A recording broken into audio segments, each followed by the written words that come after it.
বাংলাদেশের অত্যন্ত সুপরিচিত ঐতিহ্যবাহী পাবনা জেলার চাটমোহর উপজেলার অন্তর্গত বালুচর ও ছোট শালিখার পবিত্র কবরস্থানের মাইয়াতের রুহের মাগফিরাত কামনায় আয়োজিত আজকের এই 2 দিন ব্যাপী 14তম তাফসীরুল কোরআন মাহফিলের সমাপনী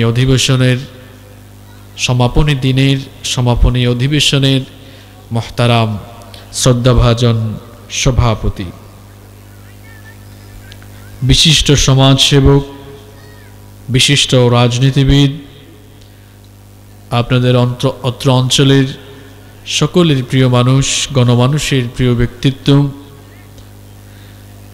সাবেক মেয়র এবং বালুচর ছোট শালিখা জামে মসজিদ ও কবরস্থান কমিটির সম্মানিত সভাপতি জনাব প্রফেসর আব্দুল মান্নান, আতালাল্লাহু উমরাহু ওয়া বারাকাল্লাহু ফি হায়াতিহি। আমরা সবাই বলি আমিন।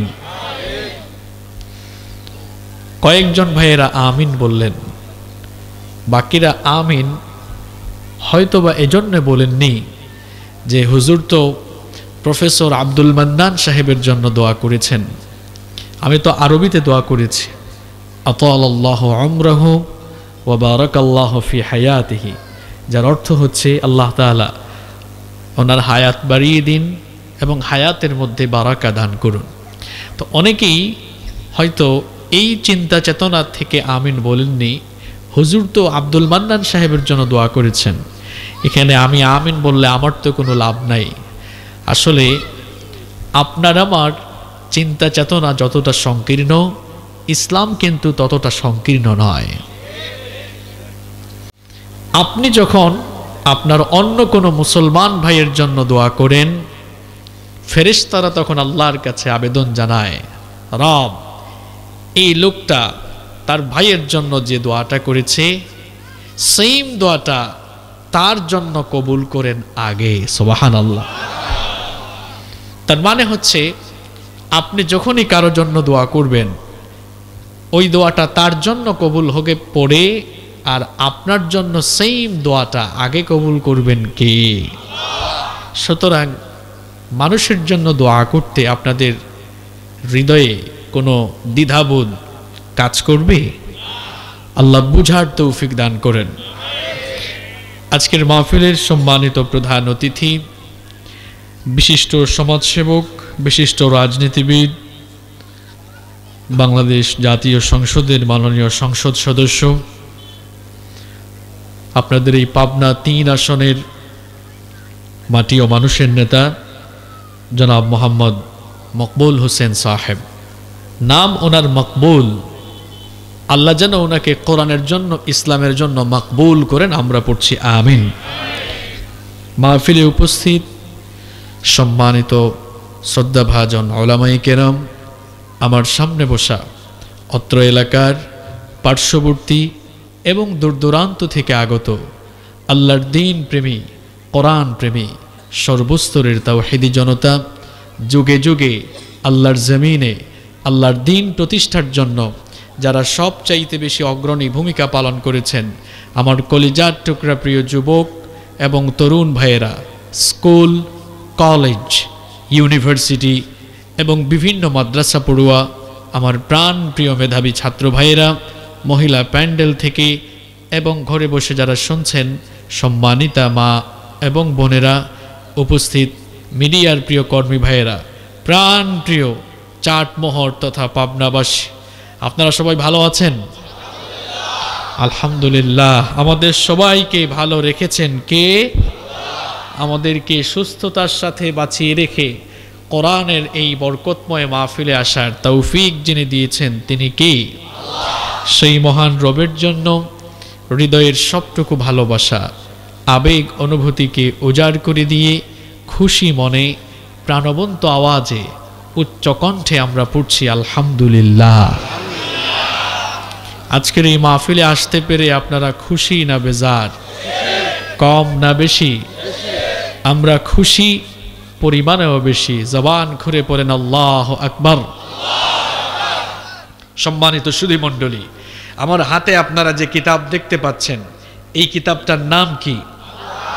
পুরুষ মানুষের মতো আওয়াজ দিয়ে উচ্চ কণ্ঠে বলুন, এই কিতাবের নাম কি? আল কোরআন। আল্লাহর কিতাব এই কোরআন পৃথিবীর সমস্ত মানব মণ্ডলীকে 4 ভাগে ভাগ করেছে। কান লাগান, কথা কিন্তু শুরু হয়ে গেছে। কোরআনুল কারীম পৃথিবীর সমস্ত মানব মণ্ডলীকে 4 ভাগে ভাগ করেছে। আমি এসেছি পাবনায়, মনে মনে আমার এই ধারণা, এই পাবনা রেসপন্স নিয়ে আমার করতে হবে না কোনো ভাবনা। কি ঠিক বলেছি? জায়গার নাম পাবনা, রেসপন্স নিয়ে আমি করব না কোনো ভাবনা। মানে আপনারা কথা বলবেন ইনশাআল্লাহ। আমার কথা বুঝে থাকলে আপনারা জবাব দিন। আল্লাহর কালাম এই কোরআন পৃথিবীর মানুষকে কয় ভাগে ভাগ করেছে? মাশাআল্লাহ, এভাবে কথা বলবেন, 4 ভাগে। কোরআনের ভাষায় মানুষ 4 প্রকার। কয় প্রকার? 1 নাম্বার মুমিন, 1 নাম্বার মুমিন, 2 নাম্বার মুশরিক, 2 নাম্বার, 3 নাম্বার মুলহিদ।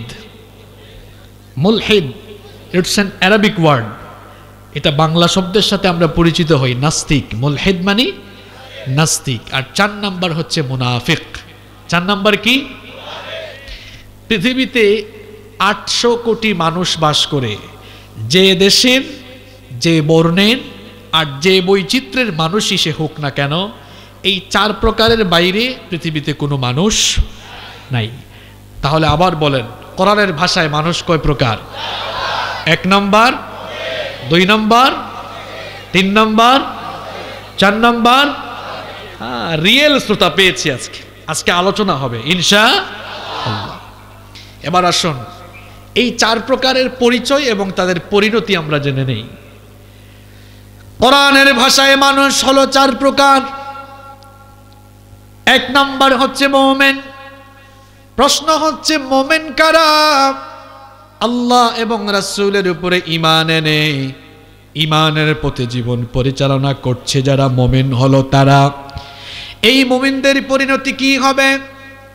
মুমিনদের পরিণতির ব্যাপারে রব্বুল আলামিন কোরআনুল কারীমের 18 নম্বর সূরা সূরাতুল কাহফের 107 নম্বর আয়াত থেকে বলছেন, ইন্নাল্লাযীনা আমানু ওয়া আমিলুস সালিহাতি কানাত লাহুম জান্নাতুল ফিরদাউসি নুজুলা খালিদিনা ফিহা লা ইয়াবগুনা আনহা হিওয়ালা। আল্লাহ তাআলা বলছেন, নিশ্চয়ই যারা ঈমান এনেছে, ঈমান আনার পরে যারা আমলে সালেহ করেছে, নেকির কাজ করেছে, আল্লাহ তাআলা বলছেন আমি তাদের জন্য 1 নম্বরের জান্নাত, জান্নাতুল ফিরদাউস তাদের জন্য আমি রেখেছি। তাহলে কোরআনের ভাষায় মানুষ হলো 4 প্রকার। 1 নাম্বার মুমিন, মুমিন যারা জান্নাতে যাবে। 2 নাম্বার মুশরিক। সবাই বলেন 2 নাম্বার কি? প্রশ্ন হলো, হুজুর মুশরিক কারা?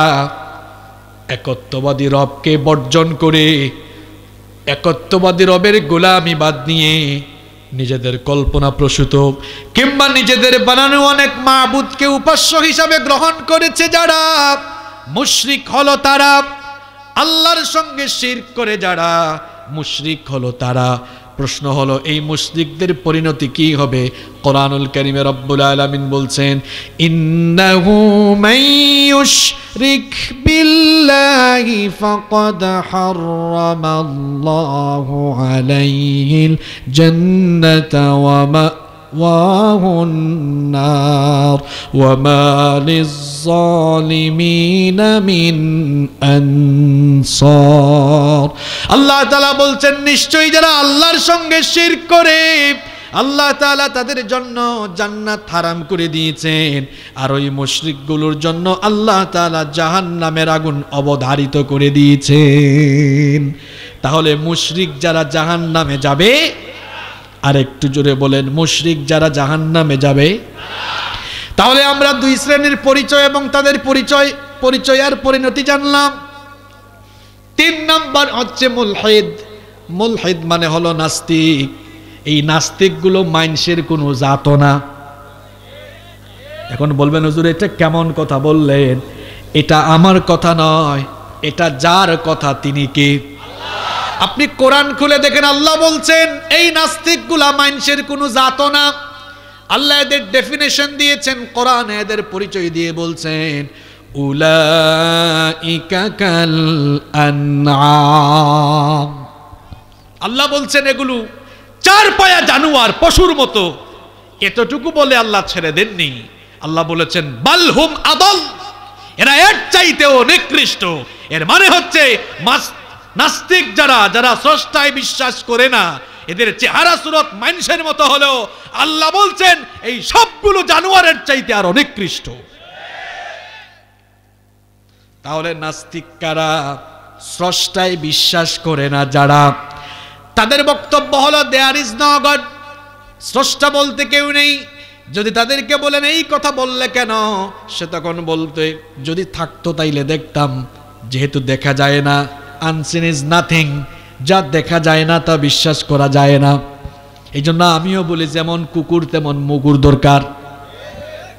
এইরকম কোনো অমানুষের জাত, অর্থাৎ এইরকম কোনো নাস্তিক, এরকম কোনো কথার দাবিদার যদি কেউ থাকে যে আল্লাহরে আমি বিশ্বাস করি না, দেখা যায় না এই জন্য বিশ্বাস করি না, এমন অমানুষের জাত আপনার চোখের সামনে বলবেন ঠিক আছে, তোর কথা অনুযায়ী যা দেখা যায় না তা যদি বিশ্বাস না করা যায়, তা তুই বল তোর বাপ তোরে জন্ম দিয়েছে এটা তুই দেখছ?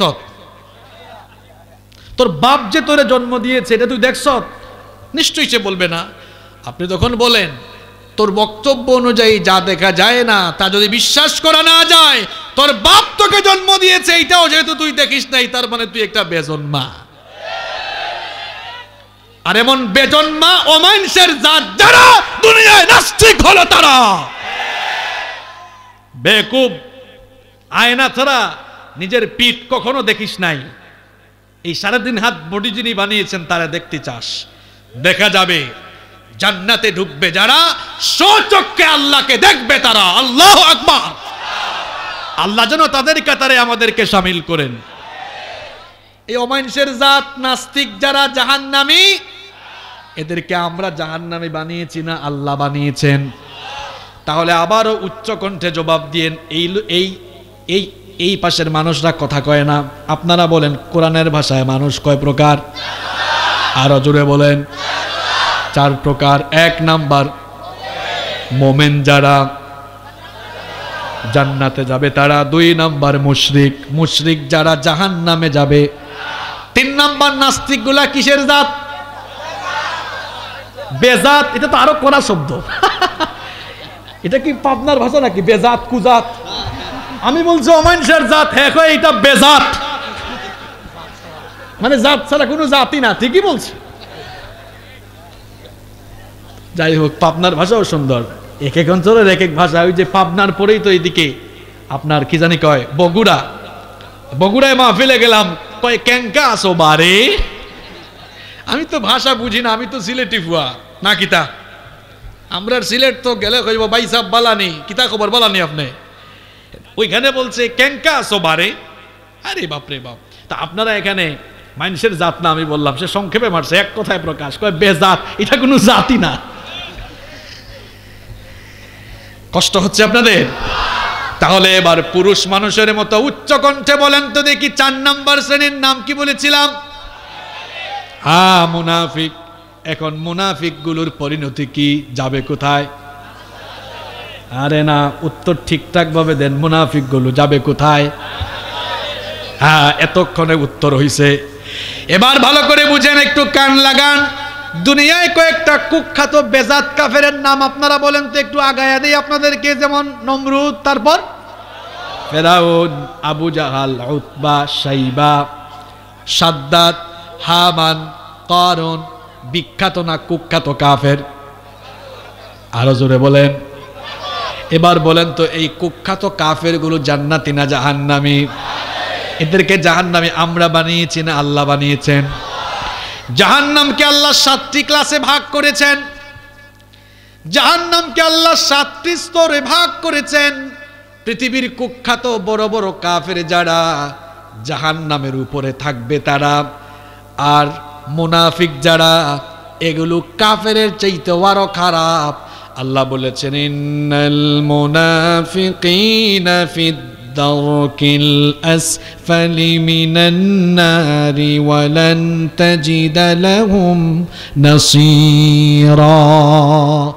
আল্লাহ বলছেন নিশ্চয়ই মুনাফিকগুলো জাহান্নামের নিচের তলায় নিম্ন স্তরে থাকবে, কাফেরগুলো জাহান্নামের উপরের স্তরে, মুনাফিকগুলো জাহান্নামের নিম্ন স্তরে। বুঝে থাকলে হিসাব নিকাশ করে ঠান্ডা মাথায় জবাব দেন, তুলনামূলকভাবে কাফের ভালো না মুনাফিক ভালো?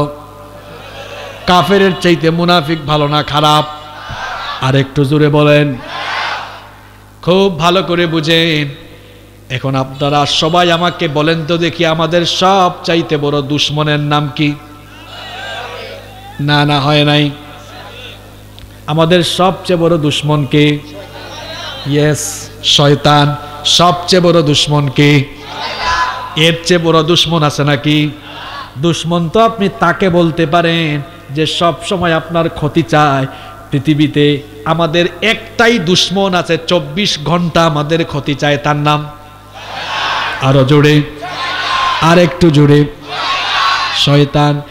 শয়তানের বয়স আমাদের চাইতে কম না বেশি? বুদ্ধি কি কম না বেশি? আরে পাকনা, বয়সও বেশি, বুদ্ধিও। এই শয়তান ভালো করেই জানে মুসলমানের সন্তানকে কাফের বানানো যাবে না, মুশরিক বানানো যাবে না। আর শয়তান হিসাব নিকাশ করে দেখলো মুসলমানের সন্তানদেরকে কাফের মুশরিক বানাইলে লস, কারণ কাফের মুশরিক যাবে জাহান্নামের উপরে। আর মুসলমানের সন্তানকে যদি আমি ধোঁকা দিয়া মুনাফিক বানাতে পারি লাভ আছে, কারণ কাফের মুশরিক জাহান্নামের উপরে আর মুনাফিকগুলো জাহান্নামের তলে। এই জন্য শয়তান মুসলমানদেরকে কাফের না বানিয়ে কি বানাতে চায়? আর একটু জোরে বলেন। মুনাফিক বানাতে চায়। এখন মুনাফিক আপনাকে চিনতে হবে। কেউ যদি আমাকে প্রশ্ন করে, হুজুর আমি হিন্দু দেখব, কোন দেশে গেলে বেশি হিন্দু পাবো? বলবো প্রতিবেশী দেশ ভারতে যান, কোটি কোটি হিন্দু সেখানে আছে না নাই? কেউ যদি আবার জিজ্ঞেস করে, হুজুর খ্রিস্টান দেখব, কোন দেশে যাব? আমেরিকা ইংল্যান্ডে যান। কেউ যদি বলে বৌদ্ধ দেখব, কোন দেশে যাব? আমি বলবো চীনে যান, মিয়ানমারে যান। কেউ যদি বলে হুজুর ইহুদি দেখব, কোথায় যাব? ইসরায়েলে যান। কেউ যদি কয় হুজুর মুনাফিক দেখব, কোথায় যাইতাম? না না, উত্তর হয় নাই। উত্তর হলো যেইখানে মুসলমান আছে সেখানে মুনাফিক আছে। এই পাবনায় কিন্তু মুনাফিক নাই। পাবনায় কিন্তু মুনাফিক নাই। মুনাফিক গুলো কোন জাতের খারাপের খারাপ শুনেন। কোরআনুল কারীমে সূরা আছে 114টা, জুড়ে বলেন কয়টা? এখানের মধ্যে মুমিনের নামে একটা সূরা আছে, সূরার নাম সূরাতুল মুমিনুন। এই কোরআনের মধ্যে কাফেরের নামে একটা সূরা আছে, সূরাতুল। কয় পৃষ্ঠা? কয় পৃষ্ঠা? এই কথা বলেন, কয় পৃষ্ঠা? 2 বা 3 লাইন। 2 বা 3 লাইন। সূরার নাম সূরাতুল কুল ইয়া আইয়ুহাল। সূরাটা বড় না ছোট? 2 বা 3 লাইন। এবার দেখেন কাফেরের সূরাটা মাত্র 2 থেকে 3 লাইন। মুনাফিকের নামেও কিন্তু কোরআনে একটা সূরা আছে, সূরার নাম সূরাতুল। সূরাতুল মুনাফিকুন। আরো জোরে বলেন, সূরার নাম সূরাতুল। কয় লাইন? 21 লাইন। জোরে বলেন, আরো জোরে, আরো জোরে। কাফের কয় লাইন? কাফের কয় লাইন? মুনাফিক কয় লাইন? বলবেন হুজুর লাইন বুঝাইতে গেলেন কেন? দেখেন কাফেরের পরিচয় দিতে আল্লাহ লাগছে 3 লাইন। মুনাফিক গুলো কাফেরের চেয়ে খারাপ, এদের পরিচয় দিতে আল্লাহ লাগছে 21 লাইন। তার মানে কাফেরের চেয়ে মুনাফিক গুলো ভালো না খারাপ? এই মুনাফিক কি মুসলমানের মধ্যে আছে না অন্য জাতের মধ্যে আছে? আর একটু জোরে বলেন। মুনাফিকের ভাইরাসটা বড় মারাত্মক ভাইরাস।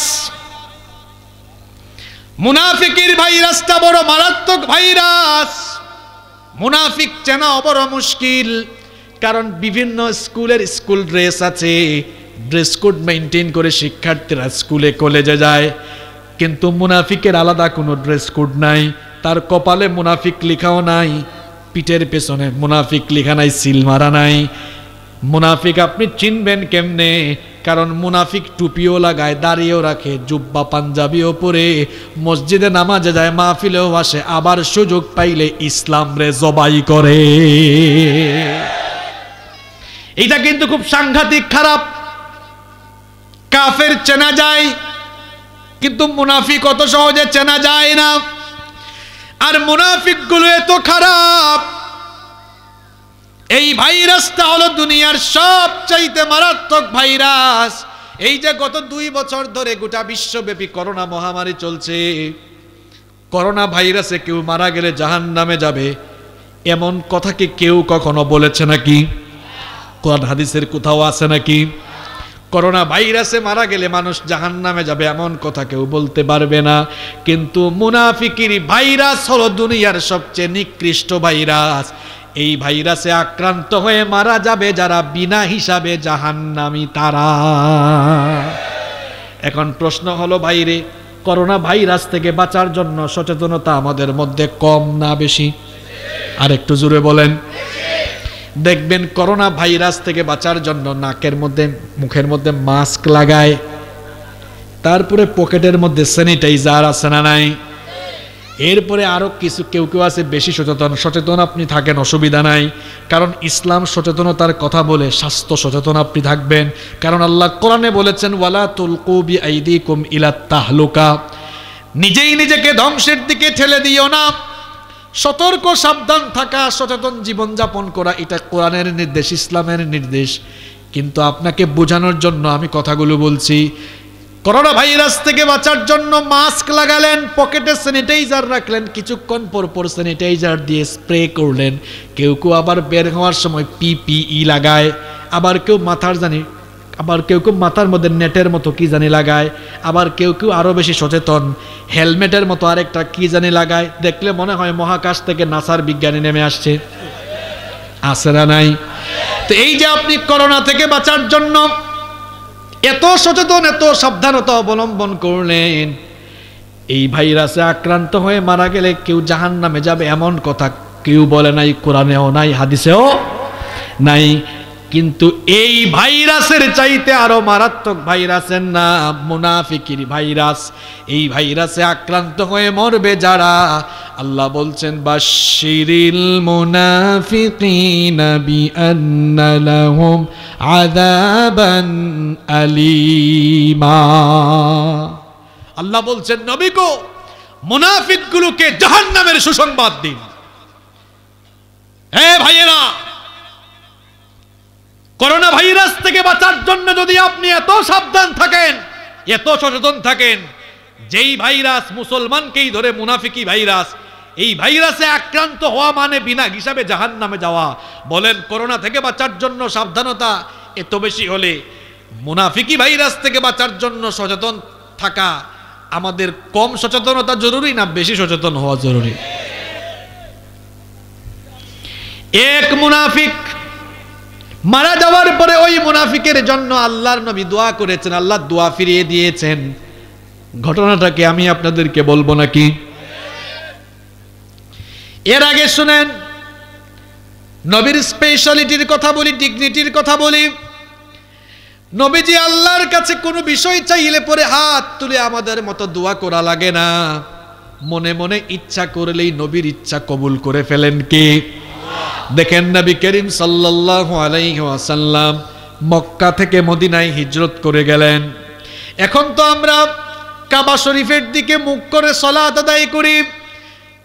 কাবা শরীফ কিবলা হওয়ার আগে মুসলমানদের কিবলা ছিল বাইতুল মুকাদ্দাস। নবীজি মক্কা থেকে মদিনায় হিজরত করে বাইতুল মুকাদ্দাসের দিকে মুখ করে সালাত আদায় করছেন।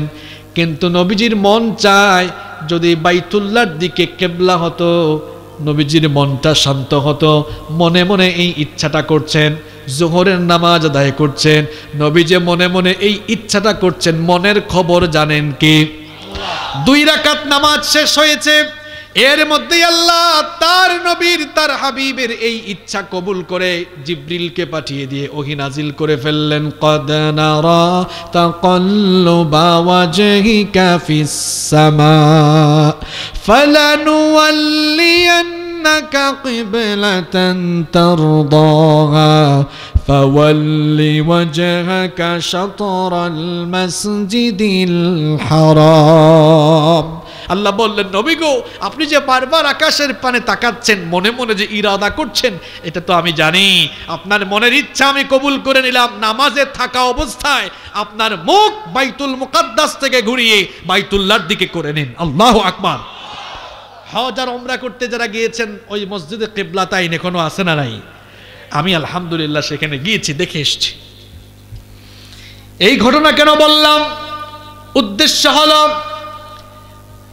নবী কোনো বিষয় ইচ্ছা করলে আমাদের মতো হাত তুলে দোয়া করা লাগে না, মনে মনে ইচ্ছা করলেই কবুল করে নেন কি? ওই নবী আবার আরেক জায়গায় দোয়া করেছেন, দোয়া ফিরাইয়া দিয়েছেন কি? খুব ভালোভাবে কান লাগান, মনোযোগ দিয়ে শুনেন। মদিনার মুনাফিকদের সর্দার আব্দুল্লাহ বিন উবাই বিন সুলুল, সে যখন মারা গেল, তার ছেলে আব্দুল্লাহ নবীজির কাছে আসলো। নবীজি তখন সাহাবীদেরকে নিয়ে বসা ছিলেন, এসে বলল, গো আল্লাহর নবী, আমার বাবা ইন্তেকাল করেছেন, আমার বাবার ওসিয়ত ছিল আপনার জুব্বা মোবারক দিয়ে যেন তার কাফনের কাপড় পরিধান করানো হয়, আর আপনি নিজেই যেন আমার বাবার জানাজা ইমামতি করেন। এই কথা শুনে নবী করিম সাল্লাল্লাহু আলাইহি ওয়াসাল্লাম জানাজার উদ্দেশ্যে যখন রওনা দিতে যাবেন, সাইয়েদনা ওমর ইবনুল খাত্তাব রাদিয়াল্লাহু আনহু সামনে দাঁড়িয়ে বাধা দিলেন। বেশ কয়েকটি জায়গায় ওমর ইবনুল খাত্তাব রাদিয়াল্লাহু আনহু একা সিদ্ধান্ত দিয়েছেন, আর ওমর ইবনুল খাত্তাব রাদিয়াল্লাহু আনহুর সিদ্ধান্তের পক্ষে আল্লাহ আয়াত নাজিল করে ওমরের পক্ষে রায় দিয়েছেন। ওমর রাদিয়াল্লাহু আনহু বাধা দিলেন। তিনি বললেন, ওগো আল্লাহর নবী, কোথায় যাচ্ছেন? কার জানাজায় রওনা দিয়েছেন? এই লোকটাকে কি চেনেন না? সারাটা জীবন মৃত্যুর আগ পর্যন্ত ইসলাম আর মুসলমানদের ক্ষতি করেছে, যেখানেই সুযোগ পেয়েছে মুসলমানদের ক্ষতি করার চেষ্টা করেছে। এই মুনাফিকটা উহুদের ময়দান থেকে 300 সৈন্য নিয়ে ভেগে গিয়েছে। এই লোকটার জানাজার নামাজে আপনি যাইয়েন না। নবীজি বললেন, ওমর রে, তুমি কেন বাধা দাও? আমার আল্লাহ তো আমাকে এখনো নিষেধ করেন নাই, সুতরাং আমি যাব। নবীজি গেলেন, যাওয়ার পরে তার নিজের থুতু মুবারক দিয়ে ওই মুনাফিকের গায়ে লাগিয়ে দিলেন, নিজের গায়ের জুব্বা মুবারক তার কাফনের কাপন হিসাবে পরিধান করালেন। এরপরে নবীজি যখন জানাজার নামাজে ইমামতির জন্য দাঁড়াতে যাবেন, বরদাস্ত করলেন না। এবার কি? আল্লাহ জিবরিলকে পাঠালেন, ওহী এবার নাজিল হয়ে গেল।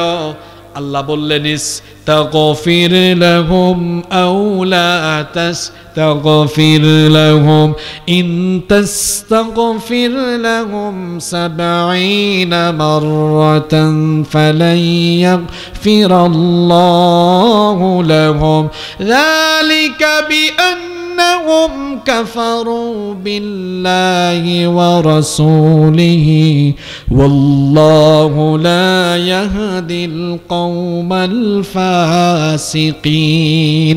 আল্লাহ বললেন, নবী গো, এই মুনাফিকের জন্য আপনি নবী হয়েও যদি একবার আর 2 বার নয় 70 বার যদি আমার কাছে ক্ষমা চান, আমি আল্লাহর সিদ্ধান্ত হলো এই মুনাফিক আর এর মতো যত মুনাফিক দুনিয়া থেকে চলে যাবে, মারা যাবে, এদের জন্য জাহান্নামের আযাব ছাড়া আর কিছুই জুটবে না। কি বুঝলেন আপনি? আগে একটা ঘটনা শোনালাম, পরে একটা ঘটনা শোনালাম। আগের ঘটনায় দেখলাম নবী হাতও তুলেন নাই, দোয়া কবুল করে ফেলছেন কে? হ্যাঁ, কথা বলছেন না কেন? দোয়া কবুল করেছেন কে? কি দামি দামি কথা চলে যাচ্ছে, কি আপনি ঘুমান নাকি? প্রথম ঘটনা, নবী হাতও তুলেন নাই, দোয়াও করেন নাই, মনে মনে চাইছেন, এই মনের চাওয়াটাই কবুল করে ফেললেন কে? দ্বিতীয় ঘটনা, নিজে গিয়ে মুখের থুতু গায়ে লাগালেন, জুব্বা দিয়ে নিজের জুব্বা, নবীজির নিজের জুব্বা দিয়ে কাফনের কাফন দিলেন, ইমামতিতে দাঁড়ালেন। আল্লাহ বললেন, নবী একবার দুইবার না, এই মুনাফিকের জন্য 70 বার আপনি দোয়া করলো দোয়া ফিরিয়ে দিব, এর জন্য জাহান্নামের শাস্তি অবধারিত। কি বুঝলেন আপনি? কি বুঝলেন আপনি?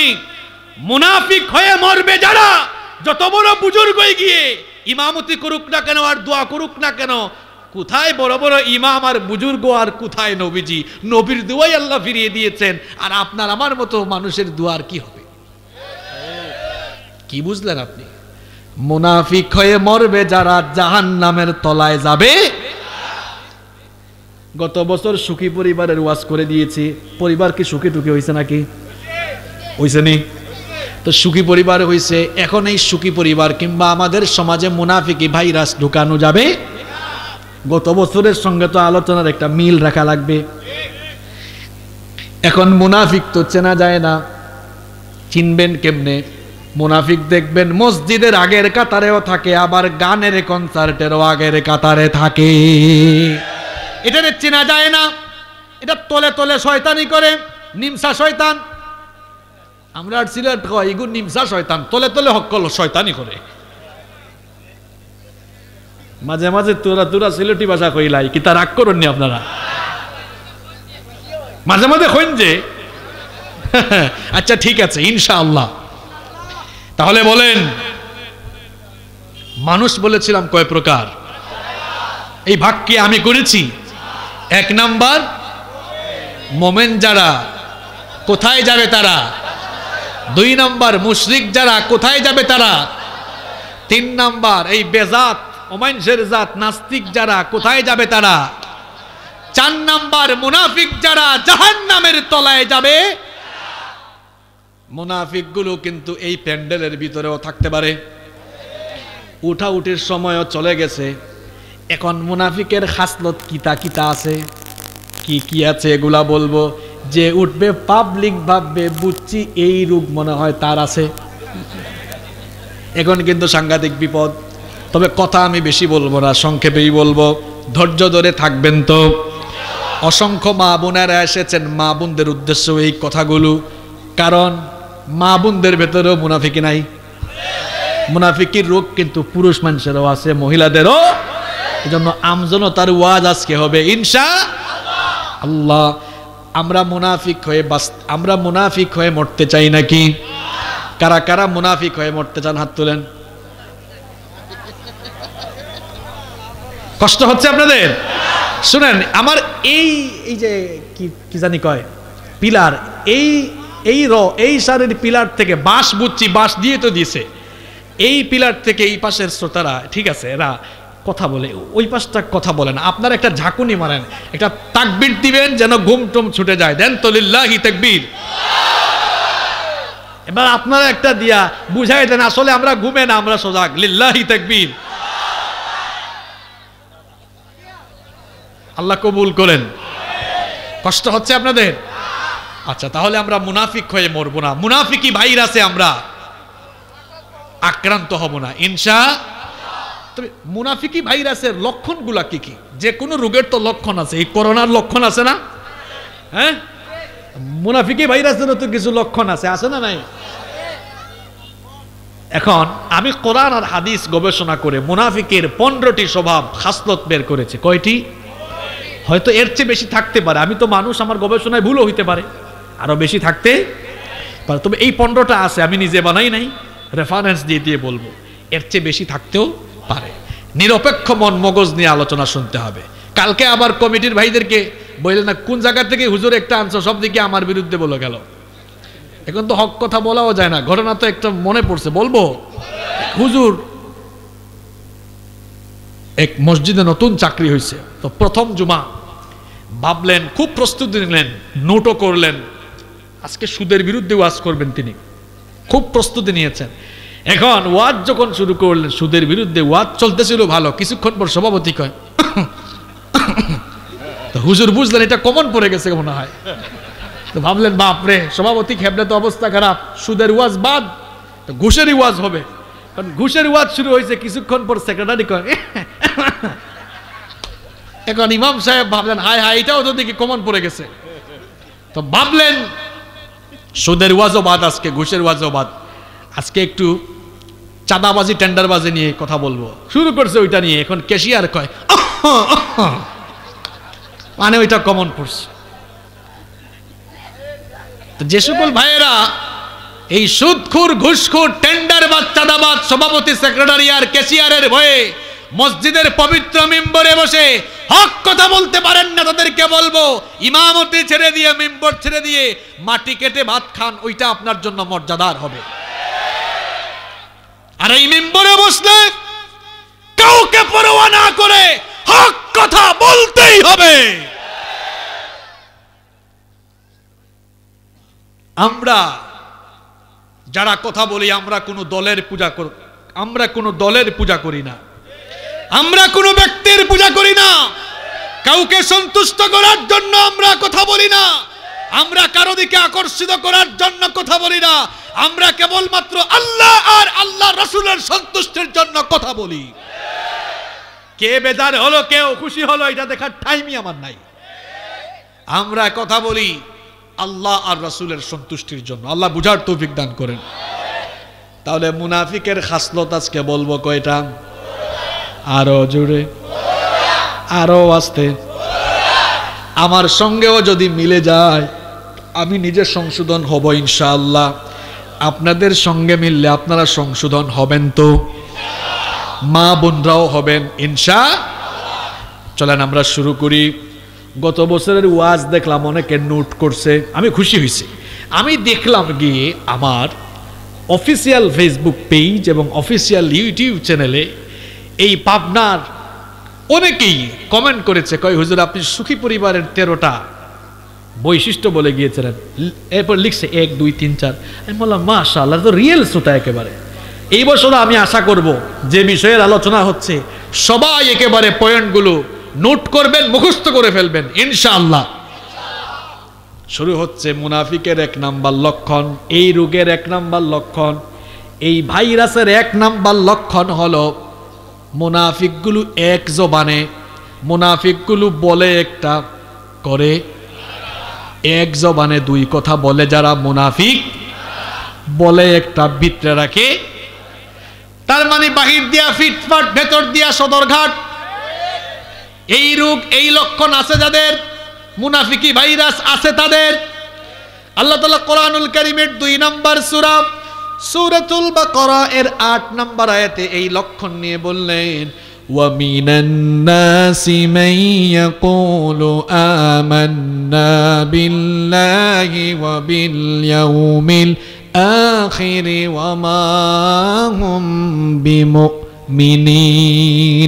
আল্লাহ তাআলা বললেন নিশ্চয়ই মানুষের মধ্যে এমন কিছু লোক আছে যারা বলে আমরা আল্লাহ আর আখিরাতের উপর ঈমান এনেছি। আল্লাহ বলছেন এরা মুখ দিয়ে বলে আল্লাহ আর আখিরাতের উপর ঈমান এনেছে, অথচ আদৌ তারা ঈমানদার নয়। কারণ এরা জবান দিয়ে ঈমানের কথা বলে কিন্তু প্রত্যেকদিন ঈমানের বিপরীত কাজ করে। মুখ দিয়ে বলে ঈমান ঈমানদার, কিন্তু কাজ কর্মে পাওয়া যায় তার বেঈমানি। মুখ দিয়ে ঈমানের কথা বলে নামাজ ছাড়ে, মুখ দিয়ে ঈমানদার দাবি করে মিথ্যা বলে, মুখ দিয়ে ঈমানদার দাবি করে সুদ খায়, ঘুষ খায়, ইসলামের একটা হুকুম মানে না, ঈমানের একটা দাবিও পূরণ করে না। এইভাবে মুখ দিয়ে ঈমানের ঘোষণা করে তলে তলে শয়তানি করে ঈমান বিরোধী কাজ করে যারা মুনাফিক হলো তারা। ডাবল ফেস পার্সোনালিটি, দ্বিমুখী স্বভাব, বলে একটা করে আরেকটা। কয় আমি ঈমানদার, ঈমানের দাবি হলো নামাজ আদায় করা। কিরে বাটপার, তোর নামাজ কই? নামাজ কোথায়? নামাজে যায় না। আমার দেশে দেখবেন ফজরের নামাজে মানুষ কম, কিন্তু জানাজার নামাজে মানুষ। হায় হায়, তো জানাজার নামাজ ফরজ আর ফজরের নামাজটা মনে হয় নফল। দেখবেন আপনারা তার বাসা থেকে 50 গজ দূরে মসজিদ, ঘুম থেকে উঠে ফজরের নামাজে যায় না, কিন্তু জানাজার নামাজে শরীক হওয়ার জন্য ঢাকা থেকে 6-7 ঘন্টার জ্যাম ঠেলাইয়া পাবনায় চলে আসে। এরকম ঘটনা আছে না নাই? কি ব্যাপার? এই বাটপার, তোর ঘর থেকে 50 হাত দূরে ফজরের সময় মসজিদে গেলি না, কিন্তু জানাজার নামাজে হাজির হওয়ার জন্য ঢাকা থেকে গাড়ি চালায়া চলে আসলি। তার মতলব কোথায়? মতলব হলো ফজরের নামাজের আগে বক্তব্য দেওয়ার সুযোগ নাই, জানাজার নামাজের আগে বক্তব্য দেওয়ার সুযোগ আছে। নিলে হে ফজরের নামাজে আসতো না কেন? নামাজ আপনি ছেড়ে দেন কেন? আমার বুঝে আসে না। নামাজ পড়লে খুশি হন কে? আর নামাজ ছাড়লে খুশি হয় কে? তো ফজরের নামাজ ছাড়া মানে কারে খুশি করা? আবার কেউ কেউ আছে সপ্তাহে একদিন শুধু যায় জুমার দিনে, এইরকম অবশ্য চাটমোহরার পাবনায় নাই। এরকম যদি কেউ থাকে তাইলে আমারে বলেন একদিনে নামাজ কয়বার? হ্যাঁ আরো জোরে বলেন কয়বার? একদিনে নামাজ কয়বার? এক সপ্তাহ সমান যদি 7 দিন হয়, অঙ্ক করেন 5 7 35। হে নামাজে গেল একবার, তাহলে আল্লাহর গোলামি 35 বারের মধ্যে করলো কয়বার? আর শয়তানের গোলামি করলো কয়বার? হিসাব নিকাশ করে দেখেন, এই লোকটা গোটা সপ্তাহে আল্লাহর গোলামির চাইতে শয়তানের গোলামি বেশি করে শয়তানের খাস গোলাম সে হয়ে গিয়েছে। আর কত কাঁচা ভাষায় আপনাকে বুঝাবো? আপনি বুঝেন না? আপনি কি হইছেন? আপনি তো শয়তানের খাস মুরিদ হয়ে গেছেন। শয়তান আপনাকে দেখে হাসে, আল্লাহ আমার তো রিটায়ার দেওয়া লাগবে, হেতো দিকে আমার চেয়ে বড় শয়তান। শয়তানও হাসে মাঝে মাঝে যে আমার তো রিটায়ার দেওয়া দরকার। আবার কিছু মানুষ শয়তানের এমন মুরিদ, সকাল 9টার সময় অফিসে না ঢুকলে বস আমাকে জেরা করবে, চাকরিও যাইতে পারে। এই জন্য স্মার্টফোনের মধ্যে অ্যালার্ম লাগিয়েছে, অ্যালার্ম সেট করে না অনেকে। বউকেও বলছে, বিবি ও বউ 8টার সময় ডেকে দিও, তাড়াতাড়ি 9টার আগে অফিসে ঢোকা লাগবে। এখন দেখেন 9টার আগে অফিসে ঢোকার জন্য 8টায় অ্যালার্ম লাগায় বসের ভয়ে, কিন্তু আল্লাহর ভয়ে ভোর 5টায় অ্যালার্ম দিয়ে ফজরের নামাজে আসে না। তার মানে ওই লোকটার অন্তরের মধ্যে আল্লাহর ভয়ের চাইতে বসের ভয় অনেক বেশি। কোন শয়তানের সঙ্গে কোন শয়তানের সঙ্গে আপনার বসবাস? সকাল 10টায় 9টায় কাজে যাওয়ার জন্য অ্যালার্ম সেট করে যদি উঠতে পারেন, কোন শয়তান আপনাকে ঢুকায় ফেললো যে ভোর 5টার অ্যালার্ম দিয়ে ফজরের নামাজে যেতে পারেন না? আমার তো মনে হচ্ছে এই অবস্থা দেখে আপনি শয়তানের কাছে বায়াত গ্রহণ করে ফেলেছেন। মা বোনদেরকে বলবো, খবরদার, আপনাদের জান্নাতে যাওয়া বড় সহজ। নবীজি বলেছেন 4টি কাজ যে নারী করবে, ইদা সাল্লাত আল মারআতু খামসাহা ওয়া সামাত শাহরাহা ওয়া হাফিজাত ফারজাহা ওয়া আতাআত যাওজাহা। 4টি কথা বললাম, নবীজি বলেছেন 1 নাম্বার, যেই নারী 5 ওয়াক্তের নামাজের হেফাজত করবে, 2 নাম্বার রমজান মাসে রোজা রাখবে, 3 নাম্বার স্বামীর অনুগত্য, স্বামীর সেবা করবে, 4 নাম্বার নিজের সতীত্বের হেফাজত করবে। এই 4টি গুণে গুণান্বিত নারী যারা, আল্লাহ তাআলা খুশি হয়ে তাদেরকে কিয়ামতের দিন বলবেন, আজ জান্নাতের যে দরজা দিয়ে ঢুকতে মন চায় সেই দরজা দিয়ে ঢুকে তোমরা আমার জান্নাতে দাখিল হয়ে যাও। তার মানে এই 4 গুণে গুণান্বিত যারা জান্নাতি নারী হবে তারা। এজন্য আমার মা বোনদেরকে বলবো, খবরদার নামাজ যেন বাদ না যায়। আমার যুবক ভাইরা নামাজ আপনারা পড়বেন তো। এদেরকে যখন বলে নামাজে আসো, তারা বলে হুজুর টাইম হয় নাই। কিরে তোমার টাইম হবে কবে? শয়তান তো তোমাকে পজিটিভ ঢুকায় ফেলে রেখেছে। মনে মনে ভাবছো যুবক মানুষ, এখন কেন নামাজ পড়বো? আগে চুলদারি পাকুক, বুড়া হই তারপরে নামাজ পড়বো। বুড়া যে হবেন এর তো কোনো গ্যারান্টি নাই। Every soul will take the test of death. প্রত্যেক প্রাণসত্তাকে মৃত্যুর স্বাদ আস্বাদন করতে হবে। No one can escape from death, no one can live from death পো। এই মৃত্যুর থাবা থেকে কেউ রেহাই পাবে? আর এই মৃত্যু এটা এমন এক বিষয়, there is no serial of death. মৃত্যুর কোনো সিরিয়াল। যুবক তুমি ভাবছো তুমি এখনো জুয়ান, বুড়া হবে তারপরে নামাজ ধরবে। আরে ভাই, তোমার মতো কত যুবক তো দুনিয়া থেকে চলে যায়, তুমি কি দেখো না? দুনিয়াতে আসার জন্য সিরিয়াল লাগে, যাওয়ার জন্য সিরিয়াল লাগে না। দুনিয়াতে আসার বেলা দেখবেন প্রথমে দাদা, এরপরে বাবা, তারপরে দাদার ঘরে নাতি হয়, কিন্তু যাওয়ার বেলা সিরিয়াল ব্রেক হয়। মাঝে মাঝে এমন করুণ দৃশ্য দেখা যায়, নাতির লাশ দাদা কবরে নামায়, আছে না নাই?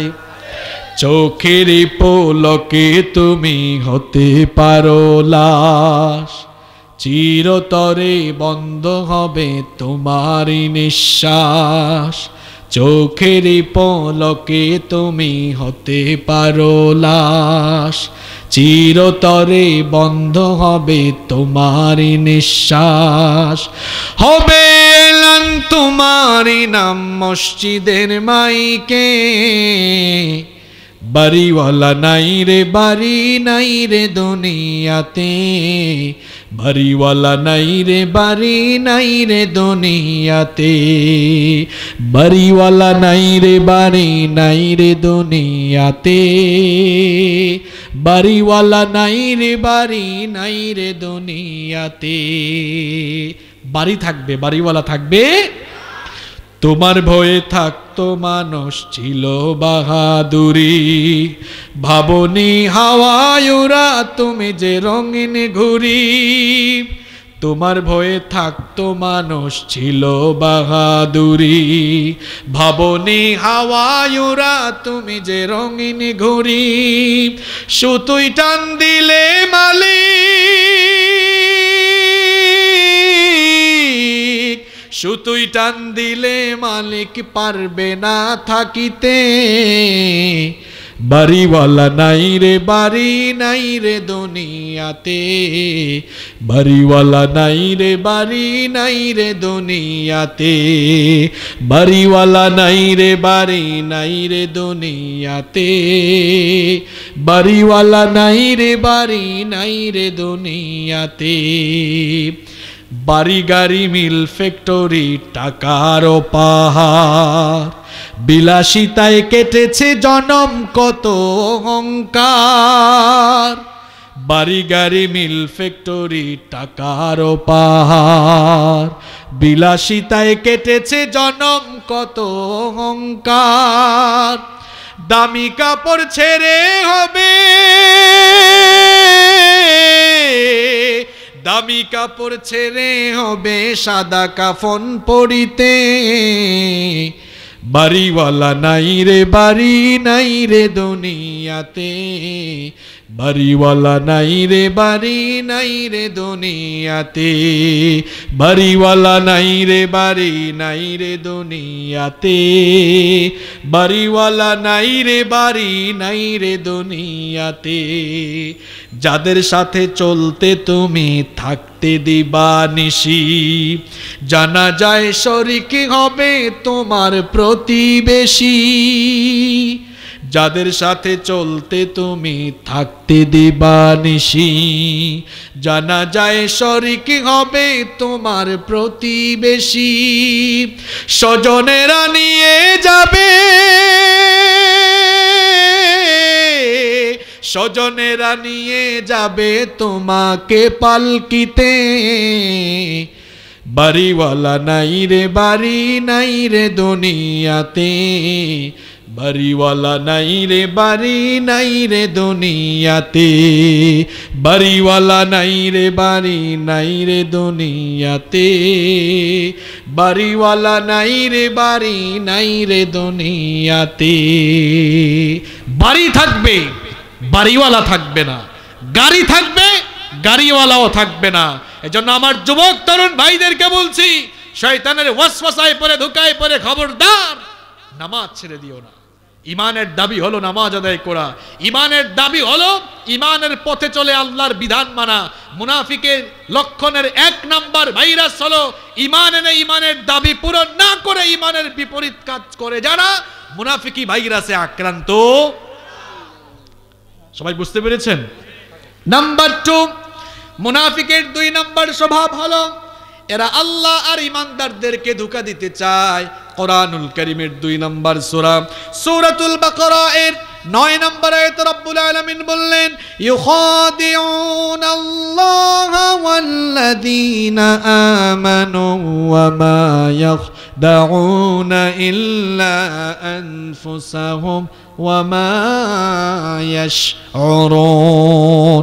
আল্লাহ তাআলা বলছেন এই মুনাফিকি স্বভাবের মানুষ যারা আল্লাহ আর ঈমানদারদেরকে ধোঁকা দিতে চায়, তারা দেখবেন ঈমানদারদের কাছ থেকে সিম্পেথি নেওয়ার জন্য মাহফিলের প্যান্ডেলে হাজির, আবার দেখবেন নাচ গান কনসার্টে তাদের মন ঠিক রাখার জন্য নাচ গানের কনসার্টেও হাজির। এই রকম দ্বিমুখী সাপ আছে না নাই?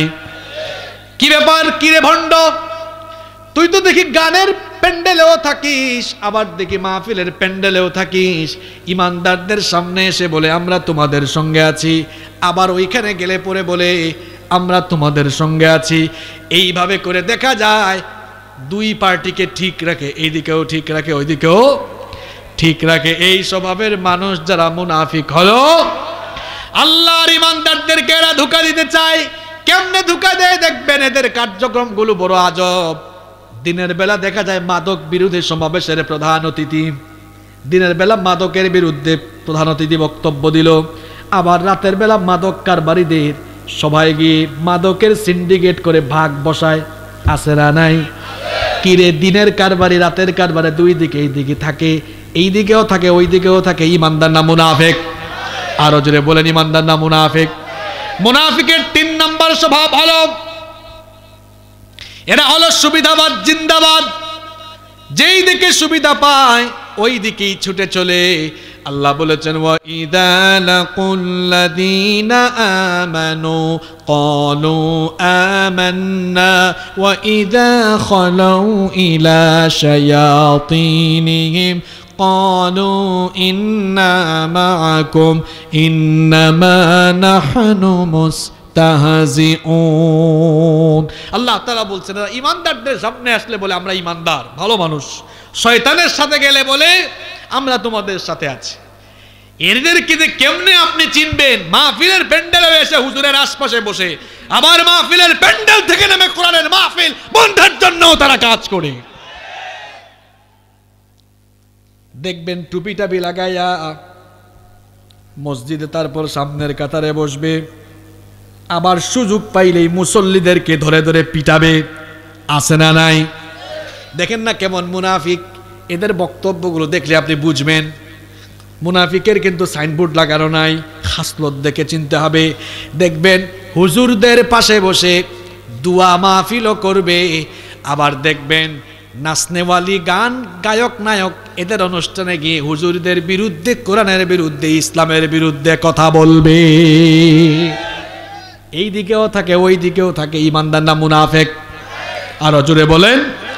মুনাফিকের 4 নম্বর স্বভাব হলো এরা মানুষ দেখানো কাজ করে, মানুষকে সন্তুষ্ট করার জন্য কাজ করে, আল্লাহকে খুশি করার জন্য কাজ করে না।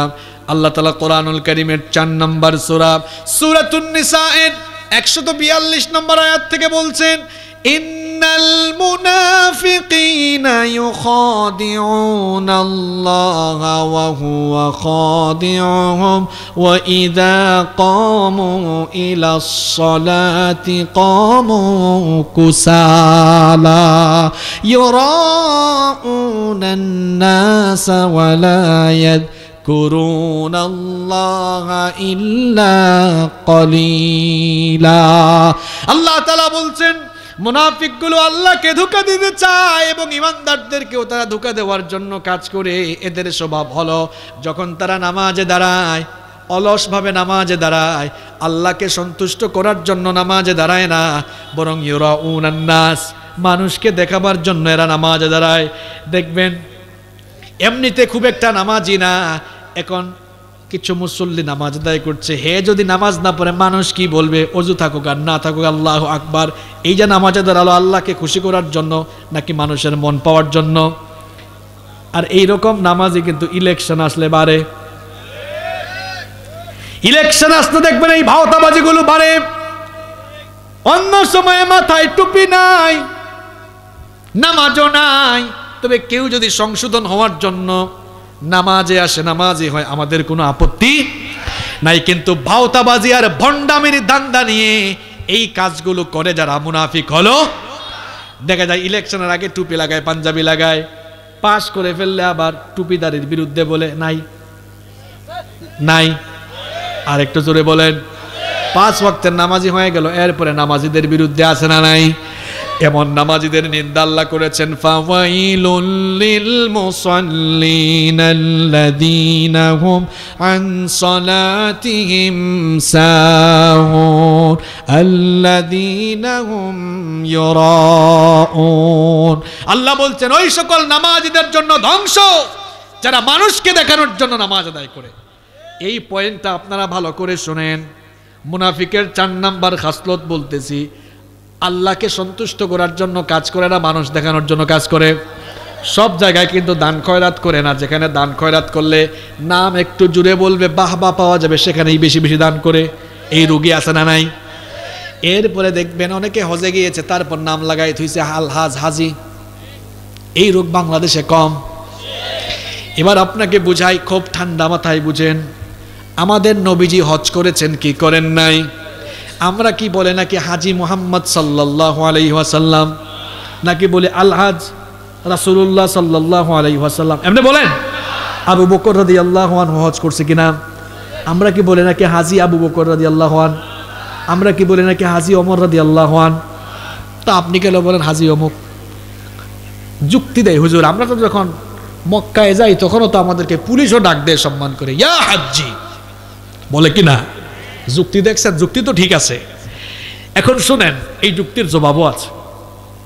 আপনাদের এলাকার মসজিদে অন্য এলাকা থেকে এক মুসল্লি আসছে, শীতের দিন, কার্পেট আছে, কার্পেটে না দাঁড়াইয়া ওই কোনায় দাঁড়াইছে। আপনি তার নামও জানেন না, তখন বললেন, মুসল্লি ভাই এখানে এসে দাঁড়ান, আরাম পাবেন। নাম জানেন না বলে বলেছেন কি তাকে? যে নামাজে আসে আরবিতে তাকে কি বলা হয়? ওই নামটা জানা লোককে যেমন আরবিতে মুসল্লি বলে সম্বোধন করে রাখছেন, ওই পুলিশ আপনার নাম জানে না। হজ করতে যারা যায় সে হাজ্জি হয়। যেভাবে নামাজিকে আমরা মুসল্লি বলি, হজে যে যায় তাকে কি বলি? আমরা মুসল্লি বলি। তাকে আমরা কি বলি? মুসল্লি বলি। ওইভাবে আপনাকে হাজি বলে ডাক দিল, ওই হাজিটাকে আপনার দেশে লাগাই দিবেন? এখান 2 বাড়ির বাসিন্দা, একজন আবুল কালাম আর একজন আব্দুল সালাম। শুনতেছেন কথা আমার? আবুল কালাম গেছে হজে, আইসে নাম লাগাইছে হাজি আবুল কালাম। আব্দুল সালাম কই, দেখছো নি কারবার? হ্যাঁ, ফরজ আদায় করছে একটা, হাজি লাগাইছে। আমি তো ডেইলি ফরজ আদায় করি 5টা। এখন সে এক অনুষ্ঠানে দেখা বলতেছে, এই তার নাম যদি হাজি আবুল কালাম লিখো, আমার নাম লিখবা মুসল্লি মুসল্লি মুসল্লি মুসল্লি মুসল্লি আব্দুল সালাম, 5 বার লিখবা। কয় কয় এটা কেন করবো? কয় হে যদি এক ফরজ আদায় করে একবার হাজি হয়, তাই 5টায় না আদায় করি, 5 বার লিখবা তুমি। আবার 2-3 বার হজ আদায় করলে হাজি লিখলেও রাগ করে, কয় আল হাজ লিখিও। আমি কি একবারের হাজি নাকি? এরকম আছে না নাই? তো বাবারে, এগুলো তো দুনিয়ার কোথাও নাই। আপনি লাগান কেন? আমরা নামাজ পড়ি, রোজা রাখি, হজ করি, যাকাত দিই, আর যাই করি না কেন সব একজনের জন্য করি। তিনি কি? নাম যেটা আছে ওইটাই দেখেন, আগে পরে এত কিছু লাগানোর দরকার নাই। আপনার সমস্ত আমল, সমস্ত ইবাদত, জীবন, আপনার জীবনের সমস্ত কিছু হবে কার জন্য? আর আল্লাহ সেটাই শিখাচ্ছেন, কুল ইন্না সলাতি ওয়া নুসুকি ওয়া মাহইয়ায়া ওয়া মামাতি লিল্লাহি রাব্বিল আলামিন। নবী আপনি বলুন, আমার নামাজ, আমার কুরবানি, আমার হায়াত আর আমার মওত কার জন্য? কার জন্য নিবেদিত? আপনারা কি আমার কথা রাগ করছেন? আমি কি কথা যৌক্তিক বললাম না অযৌক্তিক বললাম? আপনি রাগ করেন কেন? আমি তো ভালো জিনিসের নসিহত আপনাকে করলাম। ইবাদতের ভিতরে রিয়া থাকলে ওই ইবাদত কবুল হয়। আমরা একজনের জন্য সব করি, তিনি কে? কেউ আলহাজ আপনার সঙ্গে মিলছে, এই ওই আলহাজকে আমার দিকে তাকান, ওই হাজের সঙ্গে এটা মিলছে নাকি? কোনো খবরই নাই। খবরদার, কেউ ওটা যাবে না, নইলে যে পয়েন্টের আলোচনায় উঠবেন পাবলিক বুঝবে ওই পয়েন্ট আপনার দিকেই গেছে। উঠলেই কিন্তু বিপদ আছে, ঠিক কি না? মুনাফিকের 5 নাম্বার স্বভাব হলো মুনাফিকগুলো দেখতে, মুনাফিকগুলো হয় রুগা রুগা। বলেন দেখি মুনাফিকগুলো হয় কি? আর একটু জোরে বলেন। হের রোগের নাম কি? না, মুনাফিক তো যে এই রোগে আক্রান্ত তার নাম মুনাফিক, আর রোগটার নাম হলো নিফাক। রোগটার নাম কি? এই রোগে আক্রান্ত হয়ে যারা, এই রোগকে বাড়তে বাড়তে যদি এই রোগে আক্রান্ত হয়ে মারা যায়, জাহান্নাম রেখেছেন আল্লাহ তাআলা, তার জন্য জাহান্নাম রেখেছেন। আল্লাহ বলছেন ফি কুলুবিহিম মারাদুন ফাযাদাহুমুল্লাহু মারাদা ওয়া লাহুম আযাবুন আলীমুম বিমা কানু ইয়াকযিবুন। আল্লাহ বলছেন এদের অন্তর রোগাক্রান্ত, এরা ব্যাধিতে আক্রান্ত, আর এদের ব্যাধি বাড়ছেই, এই ব্যাধিতে আক্রান্ত হয়ে মরবে যাবা। আল্লাহ বলছেন বাশশিরিল মুনাফিকিনা বিআন্না লাহুম আযাবান আলীমা, এই রোগে আক্রান্ত হয়ে মরবে যারা, বিনা হিসাবে জাহান্নামে যাবে তারা। এই রোগ থেকে আল্লাহ আমাদেরকে বাঁচাও। আরো আসতে বলেন আমিন। নিচে কি আছে? খড় নাকি? তারা কি খড় চাবায় নাকি? খড় কি আপনার কিছু নাই? তো এরা মুখের মধ্যে এরকম কি চাবাইতেছে আল্লাহ জানে, মুখে কি ঢোকাইছে। হ্যাঁ ঠিকই বলছেন, কিছু পাবলিক প্যান্ডেলের নিচে বসে এমন ছোলা বুট খায়, ভাতও এরকম খায় না।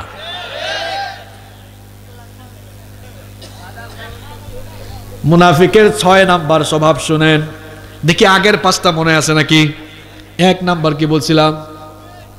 বলে 1 করে 2 নাম্বার মুনাফিক গুলো ধোঁকাবাজ, ভণ্ড, প্রতারক। 3 নাম্বার সুবিধাবাজ। 4 নাম্বার বলেছি লোক দেখানো কাজ করে। 5 নাম্বার বলেছি অন্তরগুলো রোগা রোগা। 6 নাম্বার মুনাফিক তারা গেঞ্জাম আর ঝামেলা লাগায় যারা। আল্লাহ বলেছেন ওয়া ইযা কিলা লাহুম লা তুফসিদু ফিল আরদি ক্বালু ইন্নামা নাহনু মুসলিহুন আলা ইন্নাহুম হুমুল মুফসিদুনা ওয়ালাকিন লা ইয়াশউরুন। আল্লাহ বলছেন যখন এদেরকে বলা হয় খবরদার আল্লাহর জমিনে ফাসাদ সৃষ্টি করো না, তখন তারা বলে আমরা তো সংস্কারপন্থী। আল্লাহ বলছেন তোরাই হচ্ছে সব চাইতে বড় গন্ডগোল সৃষ্টিকারী। তাহলে মুনাফিকের 6 নাম্বার স্বভাব জানলাম, যেখানে এই সুযোগ পায় সেখানে কি লাগায়? গন্ডগোল লাগায়। জায়গায় জায়গায় গন্ডগোল লাগায় যারা, কি তারা? আরো জোরে বলেন। মুনাফিকের 7 নাম্বার স্বভাব হলো মুনাফিকগুলো মিথ্যা বলে।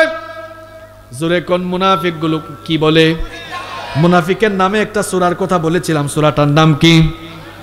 সূরাতুল মুনাফিকুন। এই সূরার প্রথম আয়াতের শেষে আল্লাহ বলেছেন ইন্নাল মুনাফিকিনা লাকাযিবুন, নিশ্চয়ই মুনাফিকগুলো মিথ্যাবাদী।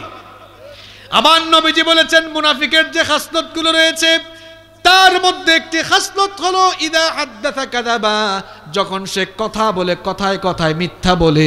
এখন এই মিথ্যা বলার রোগ আমাদের মধ্যে আছে না নাই? হ্যাঁ, ভালো করে শুনেন। মিথ্যা বলতেছেন প্রত্যেকদিন হাজার হাজার। মিথ্যা বলার কুফল হলো 2টা। জোরে কোন কয়টা? 1 নাম্বার মিথ্যা বললে জবানের হক নষ্ট হয়। মিথ্যা বললে কিসের হক নষ্ট হয়? জবানটা নাপাক হয়, অপবিত্র হয়। 2 নাম্বার মিথ্যা বলার সঙ্গে সঙ্গে মানুষ কি হয়? কি হয় চিন্তা করেছেন? আমি আগেই বলেছিলাম মুনাফিক চেনা যায় না। এই প্যান্ডেলের ভেতরে মুনাফিক আছে, খাসলত দেখে মুনাফিক চিনতে হবে। মিথ্যা বলে যারা মুনাফিক, তারা মুনাফিক যারা জাহান্নামের তলায় যাবে তারা। সাফ সাফ কথা, কোনো দুর্বুদ্ধতা নাই, ভেজাল নাই, একদম ক্লিয়ার কাট কথা। আমি আগেই বলেছি মুনাফিকের কোনো সাইনবোর্ড লাগানো না যে মুনাফিক, এটা খাসলত দেখে চিনতে হবে। খাসলতগুলোই বলছে। সব রোগের এক একটা লক্ষণ আছে না নাই? মুনাফিকি রোগের 7 নাম্বার লক্ষণ কি কথা বলে? আরো জোরে বলেন, আরো জোরে। কারা কারা মিথ্যা বলবেন হাত তুলেন। অসুবিধা নাই, আমার এই ভাই ভুল করে হাত তুলছে, অসুবিধা নাই। আমরা ভুলকারী অপরাধী কাউকে পেলে হাসি তামাশা করি, আর আল্লাহ অপরাধী খুঁজেন তারে মাফ করার জন্য। আল্লাহ বাহিরের টানেন না ভেতরের টানেন। এক লোক মারা গেছে, একজন কয় লোকটা কেমন ছিল, সবাই কয় ভালো ছিল, মাঝখানে একটা কয় হে যে কেমন চোর আর চামার ছিল, এটা আমি না জানি। আল্লাহ কিন্তু বাইরের টানেন না, নেন কোনটা? আরো জোরে কোন? তাহলে মুনাফিক যারা মিথ্যা বলে তারা, আজ আমরা এমন ভাবে মিথ্যা বলি, মিথ্যা বলে বলে এই মুনাফিকের রোগে অনেকে আক্রান্ত হয়ে গেছে। ফোন আসে সে চাটমোহর, কয় আমি আছি ঈশ্বরদী, আমি আছি ঢাকা। মিথ্যা বলতেছে। আবার মা বোনরাও মিথ্যা কথা কম কয়, আরো বেশি কয়। আরে বাবা, দুই মহিলা একসাথে হলে পার্লামেন্ট ফেল, এত কথা কইতে জানে এরা। মা বোনরা আবার আমার সঙ্গে রাগ করে কিনা জানে না, কথা বলতেছে বলতেছে মিথ্যা বলতেছে। আরেক কারবারি দেখছেন আপনারা, হাইওয়ে রোডের মধ্যে এসি বাস, বিজনেস ক্লাসের ভলভো অনেক বাস আছে না নাই? দেখবেন কিছু বাস আছে বিজনেস ক্লাস, কিছু স্ক্যানিয়া, কিছু আছে স্লিপার কোচ। জীবনে কোনোদিন ভলভো বাস স্ক্যানিয়া বাসে উঠে নাই, উঠছে, উঠে থেকে হায় হায় একটু বিমানই লাগে। ফোন একটা আসছে, দুস্থ কল করছে, কিরে দুস্থ, কয় আমি তো বিমানে আছি। যে কল দিছিল তার পার্ট হে কিন্তু বুঝতে পেরেছে, কয় দোস্ত আমিও তো বিমান চড়ছি, বিমানে কিন্তু নেট থাকে না। তো নেট পাইলে কোথায় রে? মনে রাখবেন, মিথ্যা বললে একদিকে মুনাফিক হবেন, আবার বেইজ্জত হবেন। এই জন্য মিথ্যা বলা যাবে। মিথ্যা বললে মানুষ কেমনে বেইজ্জত হয়, ঘটনা আমার আরেকটা মনে পড়ছে, বলবো। এক বাপ ঘরের ভিতরে আসছে, এসে দেখে ছেলে খাতায় কি জানে লেখে। কয় বাজান খাতায় কি লিখো দেখি। খাতা হাতে নিয়ে দেখে হাতের লেখা ভালো না। কয় তোমার আব্বুর হাতের লেখা দেখছো, হ্যান্ড রাইটিং কত চমৎকার, আমি লিখে দেই। আমার হাতের লেখা দেখে দেখে ট্রাই করো, প্র্যাকটিস করো। এবার খাতায় লিখেছে সত্য মানুষকে মুক্তি দেয়, মিথ্যা মানুষকে ধ্বংস করে। 2 লাইন সুন্দর করে লিখে ছেলের হাতে দিয়ে বলছে বাজান যাও দেখে দেখে এবার সুন্দর করে প্র্যাকটিস করো। ছেলে টেবিলে বসে বসে প্র্যাকটিস করছে। কিছুক্ষণ পর দরজায় কলিং বেল। এখন বাপ দরজার ফাঁক দিয়ে দেখে আব্দুল সালাম ভাই আসছে, টাকা পাই তো 10,000। কয় হাজার? আরো জোরে বলেন, কয় হাজার? এখন ছেলেকে এসে বললো বাবারে যাও, দরজা খুলে আস্তে করে বলবা আব্বু বাসায় নাই। আব্বু কোথায় নাই? এখন ছেলেও ছিল পাকনা, আসলে পাকনার ঘরে হয়েছে আর একটা পাকনা। ছেলে ছিল পাকনা, কয় আব্বু এইটা কি খাতায় না লিখাইছেন সত্য মানুষকে মুক্তি দেয়, মিথ্যা মানুষকে ধ্বংস করে, এইটা কি? কয় বাবারে এটা বন্ধ করো, খাতার লেখা খাতায় থাকুক, আগে তোমার বাজান দে তুমি নাজাত দাও। বলেন এইরকম মিথ্যার চর্চা ঘরে ঘরে আজ আছে না নাই? আমি তো হাসাবার জন্য বলি নাই, বাবারে ভাইরে সবাই একটু জুড়ে বলেন তো, মিথ্যা বলা কোন রোগের লক্ষণ? মিথ্যা বললে মুনাফিক হয়, মুনাফিক হলে জান্নাতে, জাহান্নামেও না। এগুলা জাহান্নামের, আরো জুড়ে জাহান্নামের। জাহান্নামে যাওয়ার খায় ছুটছে কাদের? হাত তুলেন। জাহান্নাম থেকে আমরা বাঁচতে চাই কি চাই না? নবীজির একটি হাদিস আমার মনে পড়ে গেল, কি ভয়ঙ্কর কথা। নবীজি বলেছেন, যেই লোক মিথ্যা বলে, মিথ্যা কথার দুর্গন্ধে রহমতের ফেরেশতা তার দৃষ্টি সীমানার বাইরে চলে যায়। তাহলে যার সঙ্গে ফেরেশতা থাকে না তার সঙ্গে থাকে আরো জোরে। মিথ্যা বলে যারা শয়তানের বন্ধু, তারা। আমরা শয়তানের বন্ধু হব না, আল্লাহ রাসূলের বন্ধু হব। আল্লাহ রাসূলের বন্ধু তারা জবান দিয়ে সত্য কথা বলে যারা। কোন নবীর উম্মত আপনি, কোন পয়গম্বরের উম্মত আপনি বুঝতে হবে। আমার আপনার নবী 63 বছরের জীবনে জবান থেকে একটা মিথ্যা কথা কোনোদিন বের হয় না। ওই নবীর উম্মত আমরা। মিথ্যা বলবেন আপনারা? কারা কারা মিথ্যা বলবেন না এবার দেখে হাত তুলেন। মাশাআল্লাহ, লিল্লাহি তাকবীর। হাত নামান, আল্লাহ কবুল করেন। কি বাবারা কষ্ট হচ্ছে নাকি? ওই লোককে মাঝে মাঝে মিথ্যা বলে নাকি? কিতাও হইছে।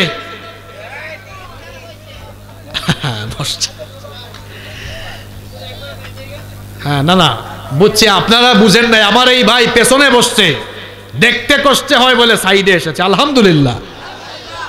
আপনারা না বুঝলে আমিও তো বুঝি। আচ্ছা, মুনাফিকের 8 নাম্বার স্বভাব হলো, মুনাফিক হলো তারা ওয়াদা দিয়ে ওয়াদা রক্ষা করে না যারা, এই রকম আছে না নাই?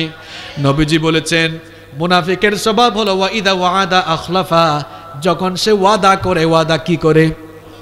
ভঙ্গ করে। টাকা নিচে 5000, কয় ভাই আগামী জুমায় দিয়ে দিব, আগামী জুমা কিন্তু আর, কি ঠিক বলছি? আর সবচেয়ে বড় কথা কি জানেন, আপনার কাছ থেকে টাকা নিছে, ওয়াদা করছে আগামী জমায় দিবে, আপনাকে যদি এই রাস্তায় দেখে 1 কিলোমিটার দূরে দেখলেই আরে বাপরে বাপ, বুলেট ট্রেনের মতো দৌড় মারে। কিন্তু দৌড় মানুষ কেন? আয় আয় আয় এসে সময় চা। কিন্তু ওয়াদা রক্ষা না করলে কি হয় মানুষ? নির্বাচন আসলে কিন্তু ওয়াদা আরো জোরে কন। এখন আমরা আবার বক্তব্য দিতে এটা অনেক সময় বেতাল হয়ে যায়। ওয়াদা করতে করতে আপনারা ফেসবুকে অনেকে একটা ভিডিও দেখছেন, একজন ওয়াদা করতে করতে কয় আমি যদি আপনাদের যারা নির্বাচিত হয় স্কুল কলেজ রাস্তাঘাট কিছুই থাকবে না। দেখছেন কিনা ভিডিওটা আপনারা? আসলে মানুষ মাঝে মাঝে কি কয় নিজেও বুঝে না। ওই যে দেখছেন না, এক কারবারে 16 ডিসেম্বর মনে হয় ঘুম থেকে উঠাই আনছে, দোয়া করা উচিত ছিল, একটা করে দিছে আরেকটা। ভেজাল লাগছে কি লাগে নাই? আরে বেচারা ঘুম থেকে উঠাই আনছে তো, দোয়া করা উচিত ছিল, একটা করে দিছে। এই জন্য বেশি রাতে কিন্তু কথা বললে সাবধানও থাকা লাগে, কারণ কথার নাম লতা, কথার নাম। তাহলে আমি বলছিলাম ওয়াদা আপনি করেন, আপনি সুন্দর করে বলতে পারেন আমি যদি আপনাদের খাদেম হতে পারি আমি আমার সর্বোচ্চটুকু আপনাদের জন্য বিলিয়ে দিব, এর চেয়ে সুন্দর কথা আর কি হতে পারে? এভাবে বলতে পারেন। ধোঁকা দিয়েন না মানুষকে, ওয়াদা করলে ওয়াদা পালন করবেন। একজন মুমিন কখনো ওয়াদা ভঙ্গকারী হতে পারে না। একটা ঘটনা আমার মনে পড়েছে, আপনাদের কষ্ট না হলে আমি ঘটনাটা বলবো। ওমর ইবনুল খাত্তাব রাদিয়াল্লাহু আনহুর আমি যে ঘটনাগুলো বলি আপনাদেরকে মজা দেওয়ার জন্য বলি, আমি কিন্তু শিক্ষণীয় ঘটনা বলছি এবং বেশিরভাগ ঘটনা কোরআন হাদিস থেকে বলছি। ওমর ইবনুল খাত্তাব রাদিয়াল্লাহু আন, আগে উনাকে আমরা জানি, চলেন তিনি এবার সবাই বলেন তো দেখি, তিনি ছোটখাটো কোনো ভূখণ্ড শাসন করেছেন নাকি অর্ধ পৃথিবী শাসন করেছেন? তার শাসনামলে আদালতে একবার এক মামলা আসলো, এক যুবক এক বৃদ্ধ মানুষকে খুন করে ফেলেছে। যেই বৃদ্ধকে খুন করেছে ওই বৃদ্ধের 2 ছেলে টেনে হিচড়ে তারপরে ওমর রাদিয়াল্লাহু আনহুর সামনে তাকে হাজির করেছে। তিনি বললেন মামলা কি? 2 যুবক বলল এই লোকটা আমাদের পিতাকে হত্যা করেছে। ওমর রাদিয়াল্লাহু আনহু বললেন ঘটনা কি সত্য নাকি? যুবক তখন ঘটনা বর্ণনা করল। যুবক তখন বলল আমি তো মুসাফির, আমি আমার উটকে এক জায়গায় রেখে বিশ্রাম নিচ্ছিলাম, হঠাৎ আমার ঘুম চলে আসলো। ঘুম ভাঙার পরে দেখলাম আমার উট আমার কাছে নাই। উট খুঁজতে আমি পথ চলা শুরু করলাম। পথ চলতে চলতে গিয়ে দেখি এই উট মরে পড়ে আছে, তার পাশে এই বৃদ্ধ এই লোকটা কাজ করছিল। আমি বললাম আমার এই উট কেমনে মারা গিয়েছে আপনি দেখছেন নাকি? কয় আমার ক্ষেতের ভিতর ঢুকছে, ঢিল একটা মারছিলাম, মরে গেছে। তর্ক বিতর্ক শুরু হয়েছে। তর্ক বিতর্কের এক পর্যায়ে আমিও তার মাথায় ঢিল মারছি। মারার জন্য মারি নাই, কিন্তু কাম আমিরুল মুমিনিন আমি ভুল করে ফেলেছি। তাদেরকে বলেন আল্লাহর ওয়াস্তে আমাকে মাফ করে দিতে। ওমর রাদিয়াল্লাহু আনহু এবার ওই 2 যুবককে বললেন তোমাদের পিতার হত্যাকারী তোমাদের কাছে মাফ চাচ্ছে, তোমরা কি মাফ করবা নাকি? তারা বলল না, কিসাসের বিধান আমরা চাই হত্যার বদলে। ওমর রাদিয়াল্লাহু আনহুর বিচার শেষ। বললেন তোমাকে এবার মৃত্যুদণ্ড দেওয়া হবে, বলো মরার আগে তোমার কোনো শেষ ইচ্ছা আছে নাকি? শুনতেছেন আপনারা? যুবক তখন বলল আমিরুল মুমিনিন আমার বিরুদ্ধে মৃত্যুদণ্ডের ফয়সালা হয়েছে, আমার কোনো আপত্তি নাই, কিন্তু 3 দিন সময় আমাকে দেন, কারণ অনেক মানুষের আমানত আমার কাছে আছে, এই আমানতগুলো তাদের কাছে আমি ফিরাইয়া দেই, আর ওয়াদা করলাম আমি 3 দিনের ভেতরেই ফিরে আসব। ওমর রাদিয়াল্লাহু আনহু বললেন এমনি এমনি তো ছাড়া যাবে না, যদি তোমার পক্ষে এখানে কেউ জিম্মাদার হয়, তুমি তো সময় চাইছো 3 দিন, এই 3 দিন সময় দিলাম, আগামী জুমার দিনে তোমার মৃত্যুদণ্ড কার্যকর হবে। এবার এই যুবকের জন্য কেউ জিম্মাদারি গ্রহণ করে না, এই যুবকের পক্ষে কেউ দাঁড়ায় না। হঠাৎ করে কিছুক্ষণ পর আবু যার গিফারি রাদিয়াল্লাহু আনহু দাঁড়ালেন, দাঁড়িয়ে বললেন, আমিরুল মুমিনিন, এই যুবকের জন্য আমি জিম্মাদারি গ্রহণ করতে রাজি।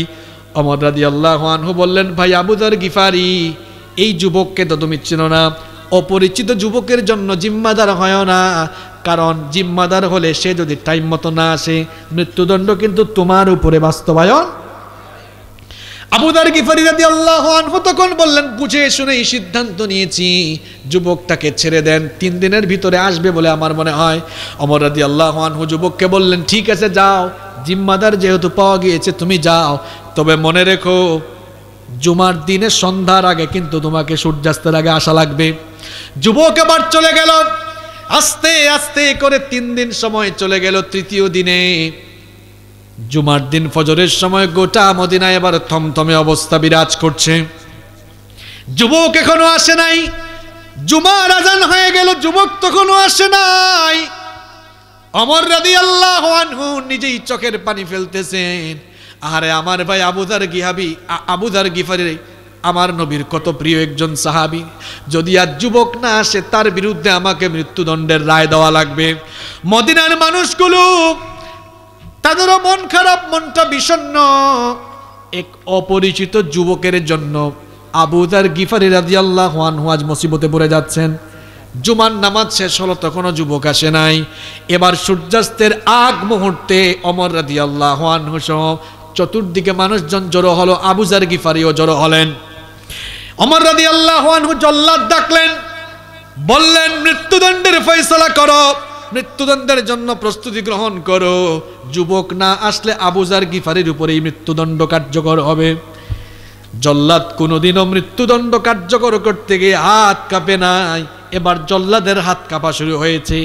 আহারে, একজন নিরপরাধ মানুষের উপরে আমরা কেমনেই কাজ করব। সূর্যাস্ত হয়ে গেল, যুবক আসলো না, মৃত্যুদণ্ডের ফয়সালা হয়ে গেল। জল্লাদ যখন মৃত্যুদণ্ড বাস্তবায়ন করতে যাবে, হঠাৎ করে দেখা গেল মরুভূমির বালিগুলো উড়িয়ে দ্রুত গতিতে ঘোড়া চালিয়ে কে জানিয়ে আসতেছে। ওমর রাদিয়াল্লাহু আনহু বলেন, একটু দাঁড়াও, কে আসে দেখে নেই। দেখা গেল ওই যুবক পাগলের মতো ছুটে এসেছে। ওমর রাদিয়াল্লাহু আনহু বললেন, কি ব্যাপার যুবক, সূর্য অস্ত হয়ে গেল, তুমি এত দেরি করলে কেন? যুবক তখন বলল, আমি আসার সময় আমার ঘোড়ার পা কিছুটা অসুস্থ হয়ে গিয়েছিল, এই জন্য আসতে লেট হয়েছে, নইলে এত দেরি হতো না। ওমর রাদিয়াল্লাহু আনহু এবার জিজ্ঞেস করলেন, যুবক তুমি তো জানতে আজ তুমি এখানে আসলে তোমার উপরে মৃত্যুদণ্ড বাস্তবায়ন হবে, তুমি তো চলে গিয়েছিলে, সুযোগ পাইছিলা, না আসলে তো মরার হাত থেকে বাঁচতে আসলে কেন? যুবক তখন বলল, আমিরুল মুমিনিন শুনেন, একজন ইমানদার মরতে পারে কিন্তু ওয়াদা ভাঙতে পারে না। একজন ইমানদার হাসি মুখে মরতে পারে, ওয়াদা ভাঙতে পারে না। কারণ আমি যদি ওয়াদা ভেঙে ফেলি আমি মুনাফিক হয়ে যাব। মুনাফিক হয়ে বেঁচে আর কি হবে? একদিন তো মরা লাগবে, মরলে তো জাহান্নামী হওয়া লাগবে। এই জন্য আমিরুল মুমিনিন বিচারের কাঠগড়ায় অন্যায় যেহেতু করেছি, শাস্তি হলে আমি জাহান্নামে যাব এমন কথা কেউ বলতে পারবে না। আমি জান্নাতে যাওয়ার আশা রাখতে পারি, কিন্তু আমি যদি আজ ওয়াদা ভাঙতাম মুনাফিক হয়ে যেতাম। এই জন্য আমি যেন মুনাফিক না হই, হাসি মুখে মরতে রাজি, কিন্তু আমি ওয়াদা ভাঙতে রাজি না। মনোযোগ আছে না গেছে? ঘটনা কিন্তু শেষ না, আরো আছে। ওমর রাদিয়াল্লাহু আনহু এবার আবু যার গিফারি রাদিয়াল্লাহু আনহুকে বললেন, কি ব্যাপার, অপরিচিত যুবকের জন্য তুমি কেন জিম্মাদার হলে? এটা তো তোমার জন্য বড় রিস্কি ছিল। আবু যার গিফারি রাদিয়াল্লাহু আনহু তখন বললেন, আমিরুল মুমিনিন, হুক না সে অপরিচিত, কিন্তু সে আমার মুসলমান ভাই, সে একটা বিপদে পড়েছে। আর আমার মুসলমান ভাইয়ের বিপদে যদি কেউ এগিয়ে না আসে, গোটা দুনিয়ায় লোকজন বলাবলি করবে মুসলমান জাত বড় খারাপ, একজনের বিপদে অন্যজন এগিয়ে আসে না। এই কথা যেন কেউ বলতে না পারে, আমার ভাইয়ের বিপদে আমি এগিয়ে এসেছি। সুবহানাল্লাহ তো কইলেন, কিন্তু আমাদের কামটা কি? আগুন লাগলে কেরোসিন ঢালি না পানি ঢালি? কিও এক ভাই তো বিপদে বললে আগার না, আরো কেমনে বিপদে ফালানো যায় এই কাম করেন। আপনাদের কথা কি আর বলতাম, এই রোগ আমাদের হুজুরদের বিরুদ্ধেও আছে না নাই? আমাদের হুজুরদের ভিতরে এই রোগ, এ কালে মার খায়, তো কি হয়েছে, এটা কি আমাদের নাকি? কমির হুজুর মার খায়, আলিয়ার হুজুর খায়, তো কি হয়েছে, এটা কৌমিয়ে না, আমাদের তো না। আলিয়ার হুজুর মার খায়, কমির হুজুর বলে তো কি হয়েছে, তো আমাদের না। এক আলেমের উপরে জুলুম চললে আরেক আলেম যদি চুপ থাকেন, যদি মনে মনে ভাবেন আমি তো ভালো আছি, মিয়া মনে রাখবেন পরের সিরিয়ালটা কিন্তু আপনার। ইসলাম বিরোধীরা কোন দল বা ব্যক্তিকে টার্গেট করে কাজ করে না, বরং তারা ইসলাম আর মুসলিম উম্মার ক্ষতি সাধনের জন্য কাজ করে, ঠিক কি না? এখনো সেই সংকীর্ণতা থেকে আপনি বের হতে পারলেন না, ঐক্যবদ্ধ থাকার গুরুত্ব বুঝলেন না। ভাইরা একটু বুঝে শুনে জবাব দেন। হাতের মধ্যে একটা লাঠি দিলে একটা লাঠি ভাঙা সহজ না কঠিন? আর একটু জোরে বলেন না। একটা লাঠি হাতে দেওয়া হলো, ভাঙা? 1000 লাঠি আপনার হাতে এবার দেওয়া হলো, ভাঙতে পারবেন? কুতাকুতি শুরু হবে। কুতাকুতি বুঝেন আপনারা? কিন্তু কোনো কাম হবে? কি বুঝলেন? উদাহরণ কেন এটা দিলাম শোনেন। যখন আপনি ঐক্যবদ্ধ না হয়ে আলাদা আলাদা থাকবেন, একজনের বিপদে আরেকজন যখন হাসবেন, মনে রাখবেন ইসলাম বিরোধীরা যখন যাকে ধরবে এক লাঠি ভাঙা যেমন সহজ, আলাদা আলাদা থাকলে যখন যারে ধরবে মেরুদণ্ড ভেঙে দিবে। আর 1000 লাঠির মতো যদি ঐক্যবদ্ধ থাকতে পারেন, মনে রাখবেন আলেমুল আমাদের উপরে জুলুম করা, বন্দী করার দুঃসাহস দেখানো দূরের কথা, আলেমুল আমার বিরুদ্ধে কথা বলার সাহস পাবে না।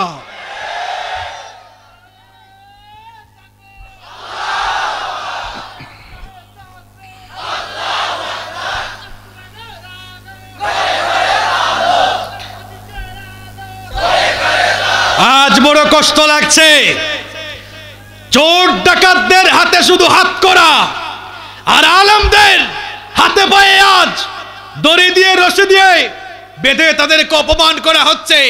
আমরা যদি ঐক্যবদ্ধ থাকতাম তাহলে কেউ আলেমদের সঙ্গে এই আচরণ করার দুঃসাহস পেত না। এই জন্য সকল আলেম উলামাদেরকে আমরা অনুরোধ করব, আল্লাহর ওয়াস্তে মনের এই সংকীর্ণতা পরিহার করে সবাই ঐক্যবদ্ধ হন। এই দেশের মুসলমানরা সমস্ত আলেম ওলামাদেরকে এক টেবিলে দেখতে চায়। আমরা যদি ঐক্যবদ্ধ হতে পারি, ইসলাম আর মুসলমানরা আরো বেশি শক্তিশালী হবে ইনশাআল্লাহ। আল্লাহ আমাদেরকে এক হওয়ার তৌফিক দান করেন। ঘটনাটা কি মনে আছে? বললেন তুমি এই অপরিচিত যুবকের জন্য জিম্মাদার হলে কেন? বললেন আমার ভাই বিপদে পড়েছে, আমি তো তারে এই বিপদে ফেলে দিতে পারি না, সাহায্য করেছি। এই কারবার দেখে এবার শোনেন, এই কারবার দেখে এবার যারে মারছিল তার ছেলে আছে কয়টা বলছিলাম? এরা বলল আমিরুল মুমিনিন দাঁড়ান, এই লোকটার আর মৃত্যুদণ্ড দিয়েন না, এটা ছেড়ে দেন। ওমর রাদিয়াল্লাহু আনহু বা কিরে 3 দিন আগে তো বললাম মাফ করবা না, এখন ছেড়ে দেওয়ার কথা বলো কেন? কয় যে কারবার দেখতেছি আমার ভাই ওয়াদা রক্ষার জন্য চলে আসে, মরতে রাজি, ওয়াদা ভাঙতে রাজি না। আরেক ভাই জিম্মাদার হয়ে যায়, কয় আমার ভাই বিপদে পড়ছে, এমনি ছাড়বো না।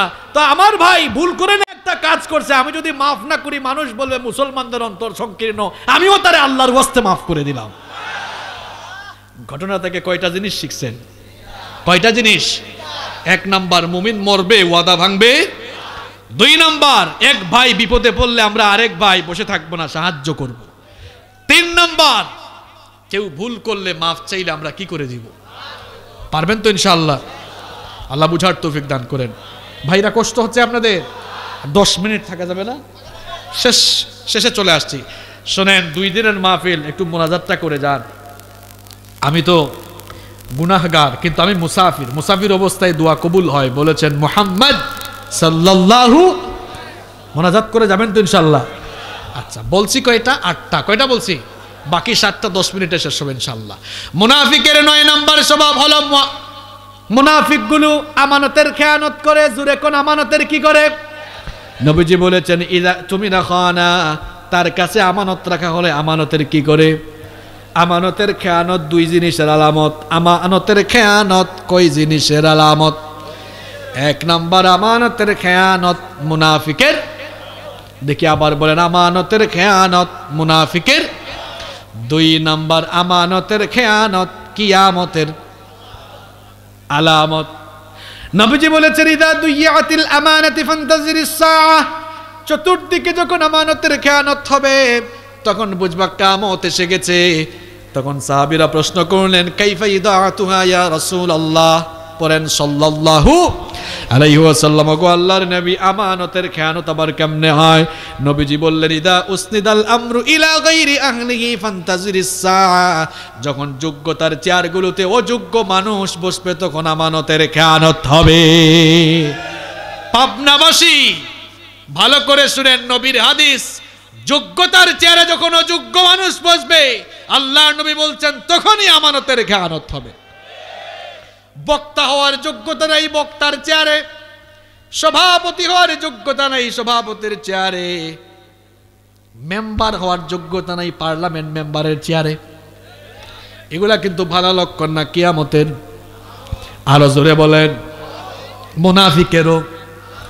আর খেয়ানতকারী মানুষকে যেখানেই বসাবেন সেখানেই কিন্তু সে মানুষকে লুটপাট করে ফেলবে। খেয়ানতকারী লোককে যেখানেই বসাবেন লুটপাট করে ফেলবে, লুটপাট করে সব খেয়ে ফেলবে। আমানতদার যদি না হয় তাহলে মানুষের সম্পদগুলো সে হরণ করে ফেলবে। আহারে আমাদের কি বলবো দুঃখের কথা, আমরা তো খাটের নিচে জুতা রাখি, আর কিছু শেষরা চোর আর চামার আছে জনগণের আমানতের খেয়ানত কইরা তেল খাটের নিচে লুকায়া চুরি করে রাখে। ঠিক তো কইলেন। ইলেকশন আসলে গরু ছাগলের চাইতে আমাদের দাম কমে, এই জন্য এরা ওই চেয়ারে বসে। একটা ছাগলের দাম কম হইল 5,000, কিন্তু ইলেকশনের আগে মানুষের দাম 500 টাকা হয়। এই পাবনায় নাই। এই শেষরা চোর আর চামারেরা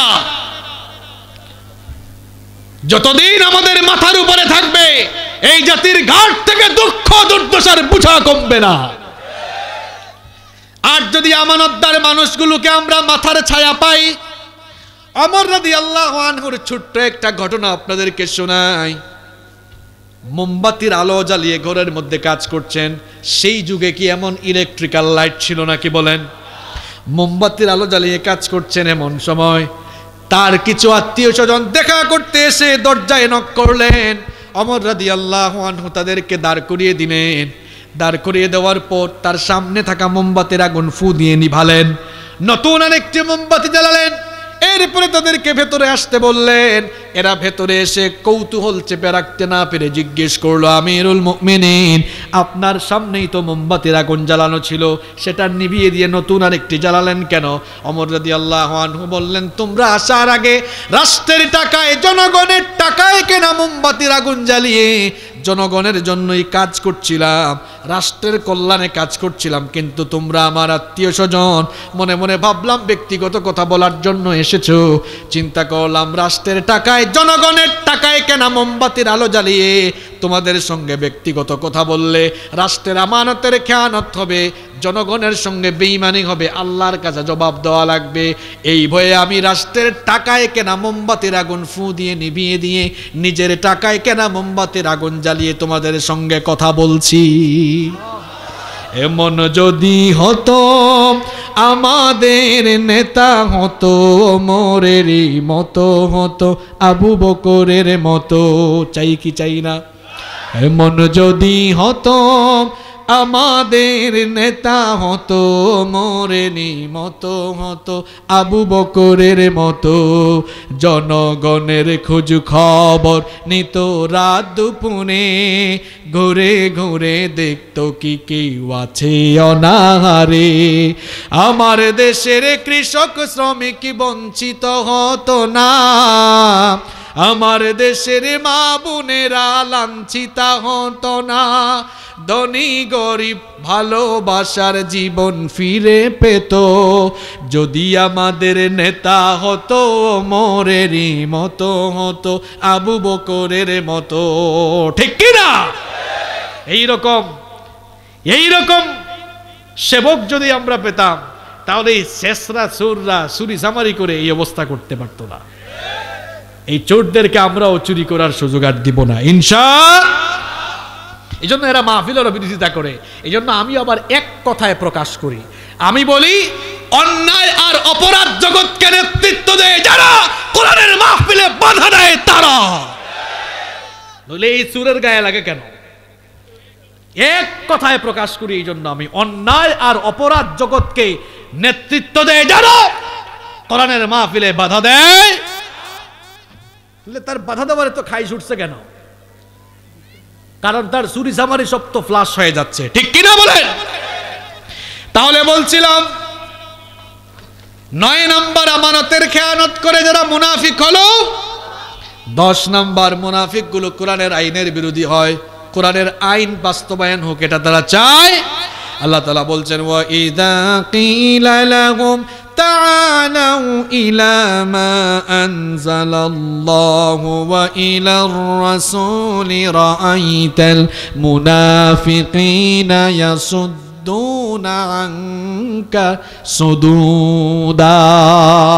আল্লাহ তাআলা বলছেন নবী গো, যখন মুনাফিকি স্বভাবের লোকদেরকে আল্লাহ যা নাজিল করেছেন আর রাসূলের তরিকার দিকে ডাকা হয়, তখন মুনাফিকদেরকে আপনি দেখবেন রাআইতাল মুনাফিকিনা ইয়াসুদ্দুনা আনকা সুদুদা, এরা পাশ কাটিয়ে চলে যায়।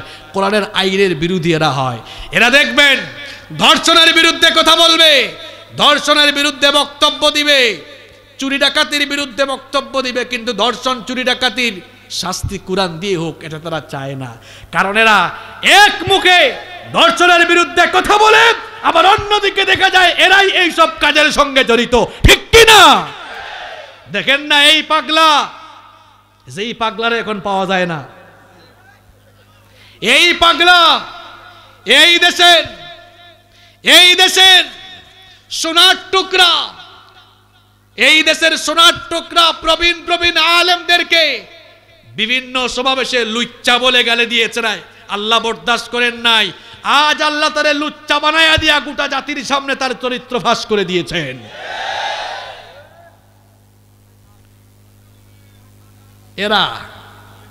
এরা দেখবেন নারী অধিকারের কথা বলে, অথচ নারীরা তাদের কাছেই সবচেয়ে বেশি লাঞ্ছিত হয়, ঠিক কি না?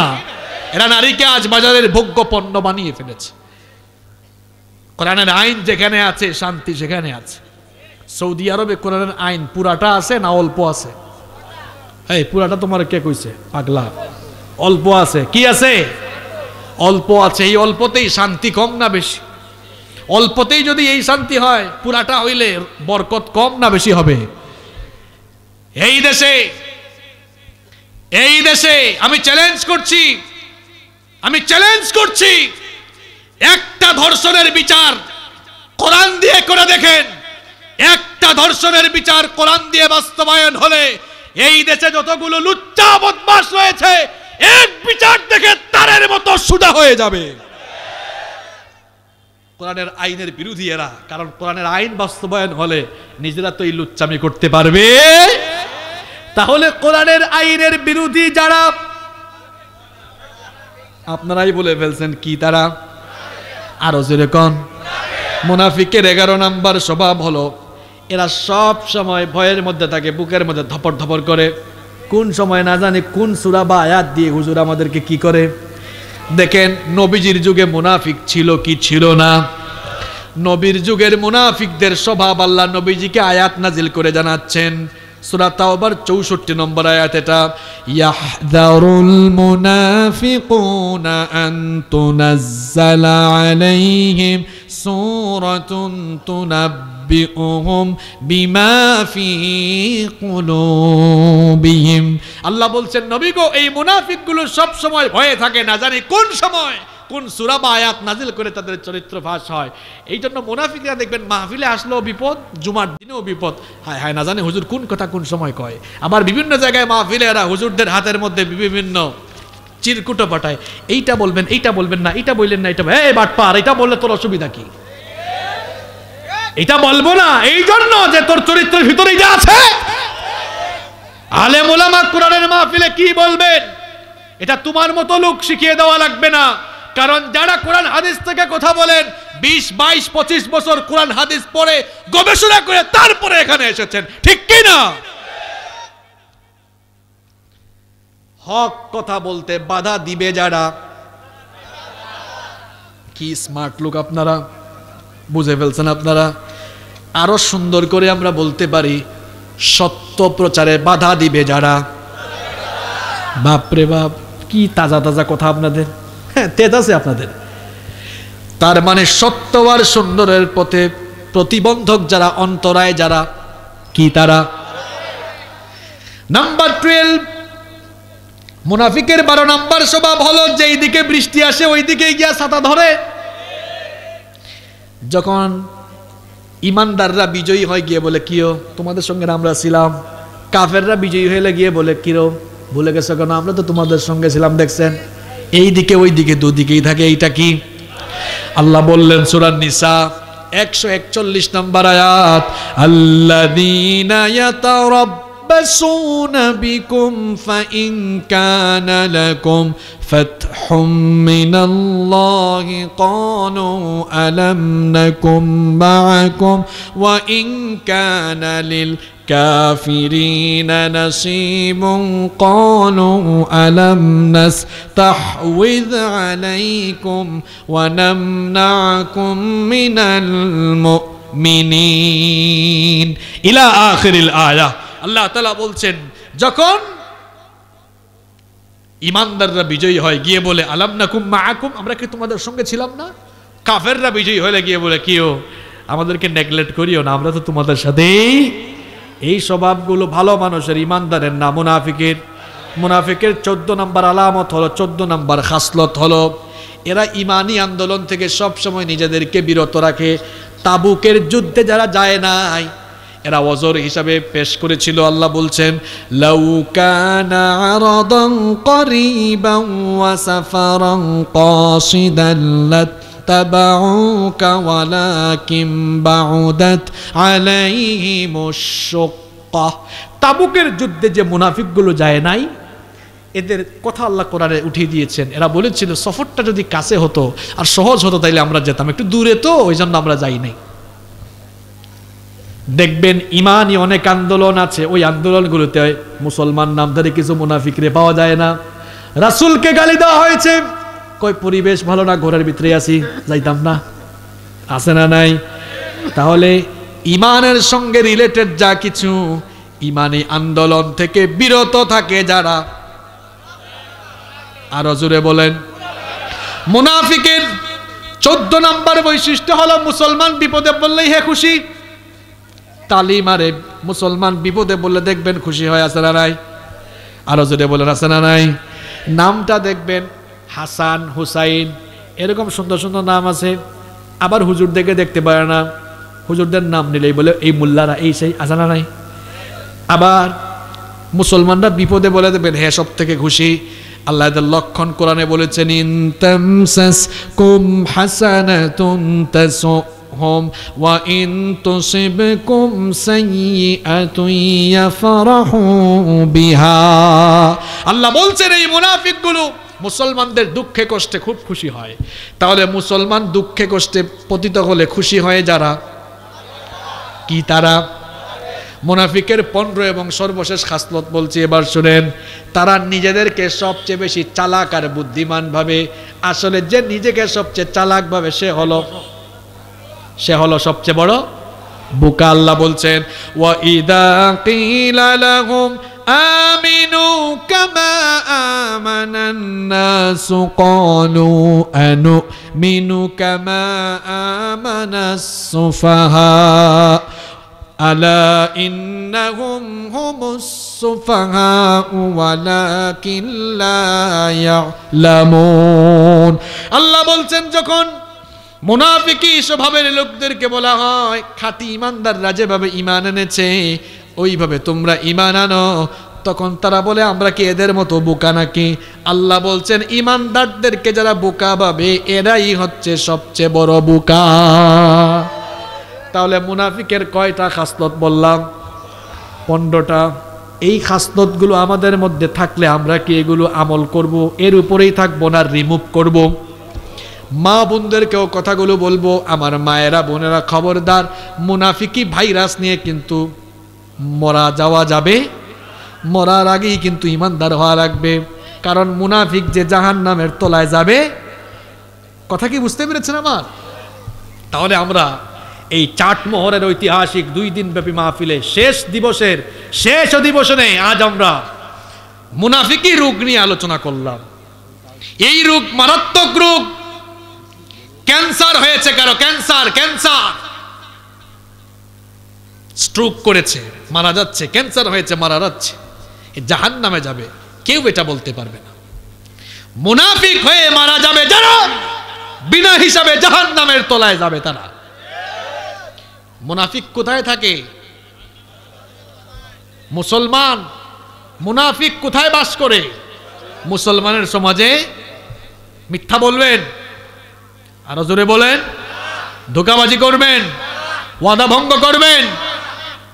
মুনাফিকের যে খাসলতগুলো বললাম, খবরদার এই খাসলতগুলো যেন নিজের ভেতরে না থাকে। থাকলে নিজের বিপদ, নিজের ক্ষতি কেউ করতে চায়? কেউ করতে চায় না। অনুরোধ করে যাচ্ছি আজ, খবরদার ভাই। এখন মুনাফিকির ওয়াজটাই দরকার ছিল, কারণ আমাদের মুসলমানদের সমাজে আজ মুনাফিকগুলো তলে তলে ইসলামের ক্ষতি করছে বলে এই দেশে আজ ইসলাম আর মুসলমানদের এত অধঃপতন হচ্ছে, ঠিক কি না? এই মুনাফিকগুলো যদি তলে তলে ইসলামের ক্ষতি না করত, তাহলে ইসলাম আর মুসলমানদের এই দশা হতো না। এজন্য আমি সমস্ত মুসলমানদেরকে অনুরোধ করব, মুনাফিকি ভাইরাস থেকে নিজেরা বাঁচার জন্য, ওই যে উদাহরণ দিয়েছিলাম না, করোনা থেকে বাঁচার জন্য যেমন সাবধান থাকি, এর চেয়ে আরো বেশি সাবধান থাকবো আমরা মুনাফিকি ভাইরাস থেকে নিজেদেরকে রক্ষার জন্য। পারবো তো ইনশাআল্লাহ? আল্লাহ আমাদেরকে তৌফিক দান করেন।